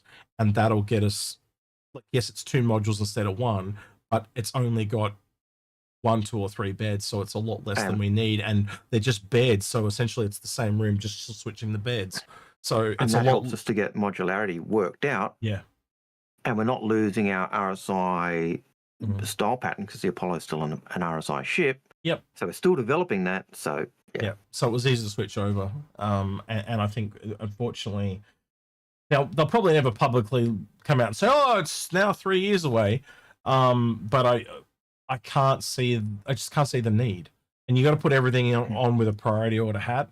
And unfortunately, I know that's going to piss a lot of Galaxy people off, but I just can't see the need anymore. Not eventually, but just not when you got the whole base building, scanning, bounty hunting, all those other gameplay things to come in. I think you'll probably see it when back when they come around and do the Expanse. I could probably see them doing them both at the same time, or in that vein. Yeah. Look, I'm a Galaxy owner. If they put it on hold for another year, I don't care, because as we always say, the longer they take, the better the ships end up being. So yeah. Well, hey, Gasoline says, I'm burned out on fighters and cargo. Give me a scout ship like the Jackal any day. So that's another variant of the Prowler. Absolutely agree. I actually thought when the clues they dropped, me and Algared both went towards reconnaissance. And it makes a lot of sense being able to go down and be like a vehicle on the surface. Makes a lot of sense for a reconnaissance ship. So hopefully maybe that's the other variant if we do see another variant. But I think it'd be a waste of time to not do that to the Prowler and not see another variant. But wait and see. Right. I would like to see that happen, but yeah. So I went out of my way today and I went and looked for, whoa, what the hell happened there? They closed their channel. Oh, no, there is. No, it was me. I minimized it. So this is a new person. They are new to Star Citizen. They're also new to streaming. This is called, I copy pasted a name. Oh, it's Feral Goblin Gal. She's new. She only had a couple of people watching her. So what we want to see as YouTube viewers is we want to see you Twitch people join, follow the shit out of this chick, and watch her bot absolutely fucking melt. It's really funny to watch. So we would like you to see that. We're going to listen in, see you guys like Raider and stuff like that. So hopefully you guys have a good time doing it, and we want to see the chaos shooting cause. So I'm gonna send that off there now. Get that raid ready to go. And again, as I said, me and Algared do have an episode coming out next week. It'll be. Do you want to tell people what it's on? Or do you want to leave us a surprise? No, we can leave it as a surprise. Okay. Why not? And Algared came up. This one started with Algared, rolled out with me and Grim, and then kind of came back again. So yeah. All right, we'll leave it then. Right, YouTube, say goodbye to Twitch. Twitch, say goodbye to YouTube. Just remember we're listening. Bye, guys. Bye, guys. Have a good week. All right, they're going off. Let's have a listen. I just need to figure out how to Just take note. They've got 6 viewers now. Bang! She's gone from 6 to 100. Hey guys, Oh my goodness gracious me, what's happened? it's a raid and we don't know what the fuck we're doing. Yay! Oh, nice. I think it just blew her away. Aw. All right, cool. So, let's see here. All right. Any luck on your end, baby? Nah, if you want to pop into this. And, Yeah. Let me see if I can figure anything They out. don't have a bot or anything set up. This is hilarious. They're not set for 100 people. I think that's actually quite funny. Yeah. All right, we'll love them and leave them. I'll go back there and annoy them in a little bit. And she is mining. Yeah. Mining mode on. Yeah. Target rock to scan. Plus, we'll have to introduce you to John and get her talking with John. Because John's very indeed. good at mining. All right, hope she enjoyed that. That's really cool. Yeah, it's good to see new people getting into the game. All right, with that then, don't forget to ring that notification bell. I think everyone want the extra mile at the end of the video on Patreon. But then, he's been Old Man Hurston. He's been Execute, and we're out of here. Take care. See you, citizens. Have a good week, everyone.